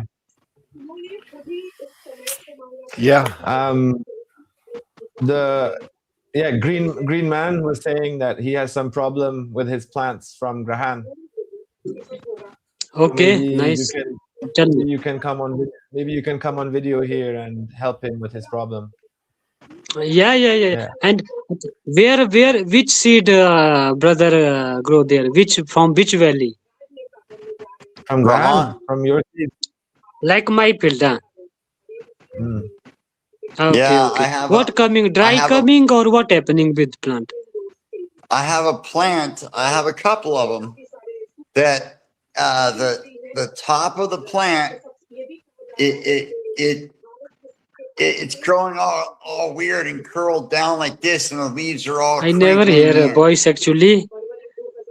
Oh, Oh, there might be some. okay. But he was saying that he wants to do another video with you and show Yeah. you the plants in the real. Okay, And okay, maybe next time. Another day. Oh, Mhm. no, no, actually, what happening? Very early dry coming or after dry coming? What happening The with? leaves, the leaves are coming like. Actually, Ryan, you can explain better probably. They're curling over and misshapen and not growing like good leaf. They curl. Okay. And size is what is plant size? Like small or big? No. It is 3 feet. Oh, Actually, like 1 it's good. meter. Okay, 1 meter, 1 meter. And this when happening, sometime maybe lot of food, I'm sure, or maybe mm, like how many plant growing, brother? Like one or maybe other lot of plant are near there. A lot of Like plants. Three. a lot more. 10. Yeah. Then I'm sure one naturally die coming. This is the if I have no idea which way local style brother growing or not. What happening? This I plant in my field also. Sometime what happening? This 100 plant, 12 plant, or maybe 11 plant are coming naturally. I don't know they die for them or so this or also what happening when your feed going lot of like also what I have no idea what quality is your soil may be dry or not but I know what is the like which kind of soil in my I have so or this or maybe more dry more sun going inside that's why maybe I'm 100% yeah this because that's and Yeah. one side this naturally when 100 plant 10 or 9 are naturally they have no even flower making direct leaves and then like this no even flower coming direct dry coming this happening or this be because of lot of heat or when heat coming direct dry coming you then people what they doing they give them water this is the problem you wanna give them like not too much humidity doesn't matter you cover with 5 sheet or 6 sheet but you wanna give them like not too much heat or not too much this is like local way then no possible this happening but I'm sure in your place is too much hot so there sometime what happening your temperature going I'm sure not proper then this happening with the plant not only dry I'm sure sometime what happening when you are almost plant ready then also dry coming suddenly this because of heat or a lot of water because you are hot area but here is very less I see this is the possible happening you wanna always care about heat you wanna check your plant not want more than 2 time water maybe 1 time if no you give them after two days after water more good less than less water but this when happening when you have a cover maybe like I have no idea you have tent or like like you cover with umbrella or sheet Here, but here's you wanna shade give cloth. them like your style you wanna give them protection like natural environment you wanna make there I not was gonna, not a whole area you wanna cover like top when just direct sun coming you wanna give them like there is a 50% not 51 always you wanna give them like this heat or maybe Yeah, 30 or 30 20 that's what I so was I gonna do. I ask have a you, Tim. solarium. Is it the plants in the shade or the plants that are and more in uh, full and sun? sorry for my English if I learn more then more easily I can explain yeah. It's the plants that are in the sun. They're in the sun And now, but one all the side I other wanna plants. see this photo also because if I see this photo more better I can after no possible my send me in my account no tension then I send him my suggestion maybe more better I can early know what happening also one side I Yeah, tell let him you know. I'll this hit is him the up. chance also Yeah. and He'll if I see this plant then more possible I can tell he's gonna take some pictures and some video for you, Ravi, and Yeah, then yeah, he'll send it to yeah. you. Not now. Yeah, after any time, no problem. I have time, no problem. Thank Awesome. you. You're awesome, Ravi. Oh, thank you, no problem. I figured it was probably heat relative because I don't know about you, Tim, but here it's already friggin' hot. It was like 92 Yeah, degrees. yeah. That's why, yeah. This is I possible would Yep. think chance. it was heat, but since I have so many plants from Grahan and Adelong in the same little patch, and other ones are just kicking ass, and this couple just Yeah. really bad, just curled over at the top. Not like it's dying, but like it's having a weird growth pattern. Yeah. I think that's going to be fairly common probably with some of Yeah. these plants. They're just not going to really tolerate what the hell's going on, whether it's in the soil, whether it's the And heat, the light, whatever. Yeah. and more better is it's problem is I'm not there. If I'm there, I give you 200% because then I know. But brother, I Touch know. the plant. Yeah. Yeah. But Yeah. what I in future, then I'm sure maybe here I can maybe you stay 1 month, then I show you whole process. There you This is, go. or maybe I'm coming there. No problem. You know what I would really I would like love to that. see? That would be just incredible. Man, I wish Robbie could hear me. I know. Yeah. We got to end it. I got to get off the stream. If you guys want to keep going, that's fine. I know it's been like 3 hours and 15 minutes, but I'm struggling over here. You're good, man. Go get some rest. Have a good one, Yeah. Tim. All I right, it's would good just, seeing you all, and let Robbie know I will be in touch. Bye, Eloise. Bye, Robbie. Bye, Okay, but Andy. And Ryan, thank you, man. Thank you guys for holding down the fort. Yes, sir. Got Not a you, Tim. We problem. got you. Yeah. Ravi, I think it would be really cool to see your soil in your fields, what your earth is like, how deep Yeah. is it, how rocky, what is it inside before you put your manure, not so much what you add to it, but what is the mountain soil like. Yeah. We would all be curious to see that. oh, here soil are little. Really, I see always. For example, I give you example like Malana and here. Malana soil is red. When there water like rain coming, this rain like not easily coming down. Also color I see red, but here are not too much black, like light black. Okay, and when the rain coming, easily going down, and little rocky. Yeah, of course, rock, of course, because this is mountain area. So also, what is good? This is, I think, maybe perfect for the why, because where rain staying, this area not good for plant, because this plant never want always lot of rain, I'm sure. But one thing is good in Malana, they have like better sun than here, better, and this is good for them. It's plus point for them, I'm sure. If they are not good sun, then not important. Malana, there is a good chance coming with this. But soil also very important. Here soil are very light, very light. Yeah, like this. And really more information if you want really, then I wanna do like proper like a scientific way. I have no idea really whether how much pH or this, I never check. Yeah, like No, but so. But I'd like to but know- I wanted to really bring next really this soil are different than other valley. But I'm sure every valley have a different soil.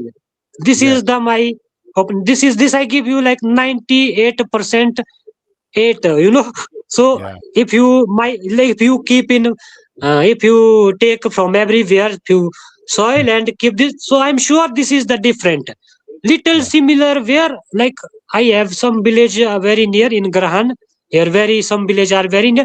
There are some villages are some little similar, but little more far. For example, 10 kilometer after. So everyone have a different soil, I'm sure. Yep. Like yeah. Some people have a like a mix. Where like desert. You see desert there. This type. So some area have a like this, but different. Some area have a pure black. Like black. But some like in Gran, I tell you the light black, like light black and different. But some area red. You know red, like uh, like you Clay. can make clay. You can Yeah. put in the walls also. That type of soil I watching. Uh, This is lot of difference here. And I'm yeah. sure this working in growing also. But I never compare this how much fast growing in red soil or this I never compare, but I'm sure different result coming. I have no idea red soil, fast growing plant or black soil. This, but I wanna try this. Now you asked me question, but in the future I wanna Yeah, do this. yeah. I wanna check which soil are number one, red Yes. or light black or this. You know what I get in around here. This I wanna. So it's good, a good idea. Yeah. Yeah. I think it'll Like I change was, this. flavor, change oil, change all of Yeah, it. yeah, yeah. I'm sure. And one thing I I was tell really, you, red soil. I never. I try a few places I have there. They are not 100% red coming, but I'm sure red soil is better for oil only, not plant. I have no idea. I think maybe my mind always say I think about always I want red soil. I want to grow in red soil because here no red soil. Na? Yeah, possible. This red soil problem is here coming in mountain area. There snow coming. There no possible. I check myself because I almost travel in whole mountain here. Only few mountain I have left. So there are all this red. But this red in Malana, there they have this red soil only in down area, like a shoal, so like this. So my place, I wanna try in this. Yeah. What were you gonna say, In, Eloise? I was going to say that for a few years now we've been hoping, and it just costs money that we don't have, but Yeah. it's not super expensive. But we'd really like to get some soil sample yeah, sent you wanna to. try and this soil, you wanna, or maybe I wanna do myself and you send them also because then you Then we try. can. This is not Yeah. illegal. Soil are not illegal. I think maybe Exactly. and No. Exactly. put their Grahan and this is a shoal soil and maybe I send myself because this is not the time. So or maybe Yeah. you self you come and you take few you know. Exactly. In the Yeah, future, I would love to get the soil samples from your farm and from a few different valleys, and I would yeah, love yeah. a small weather station. You know, like Oh, to collect information about the weather, the temperature, the humidity throughout the year and throughout the season, because I think if you want to know, if you really want to compare how well the plant is growing from year to year, you cannot check only the soil. You have to check also the weather. If the weather is so different, maybe that's why your plant is small, you know? Something like that. Yeah. It would just be like maybe $300. So maybe like uh three 30,000 rupees to get some soil samples from like a few different places in one farm, and then it would cost maybe the same again to build a small Raspberry Pi, or I can't remember the name of the other device, but Arduino. Just a simple controller and a simple like you just have like a weather vane, or for measuring the wind speed, and then it's not too complicated, but and we could build some. There's also like already like pre-built systems, but they tend to be pretty higher. But like the first ones will cost like a couple $100, and then we might get the cost down eventually to like, I don't know, $80, something like that. And then it'd be really cool to have a system of little weather stations at all the important growing regions, and have that data be displayed on the landrace wiki, so that, because right now it doesn't really matter, but in the future, like with all the important crops like tea and everything else, no one, like the best stuff, nobody buys, like even now already in Malana, like nobody, like you cannot just walk into the village and buy super cream. You need to know the farmer, and you need to ask him 1 year before, hey, I want 1 kg of very high quality, right?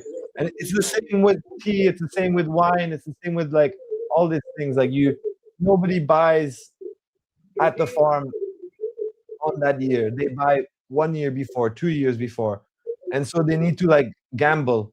It's like a casino. You think like, is the weather going to be good this year? Should the price be higher or should the price be lower? And so the more information that we have about weather, the more we can support farmers in getting a higher price for their product. Yeah. Right. Yeah. Well, Mhm. Well, I appreciate all your guys' appreciate all time. your guys' time. Got a really bad echo. Are we reaching the end? What time is it over there for you guys?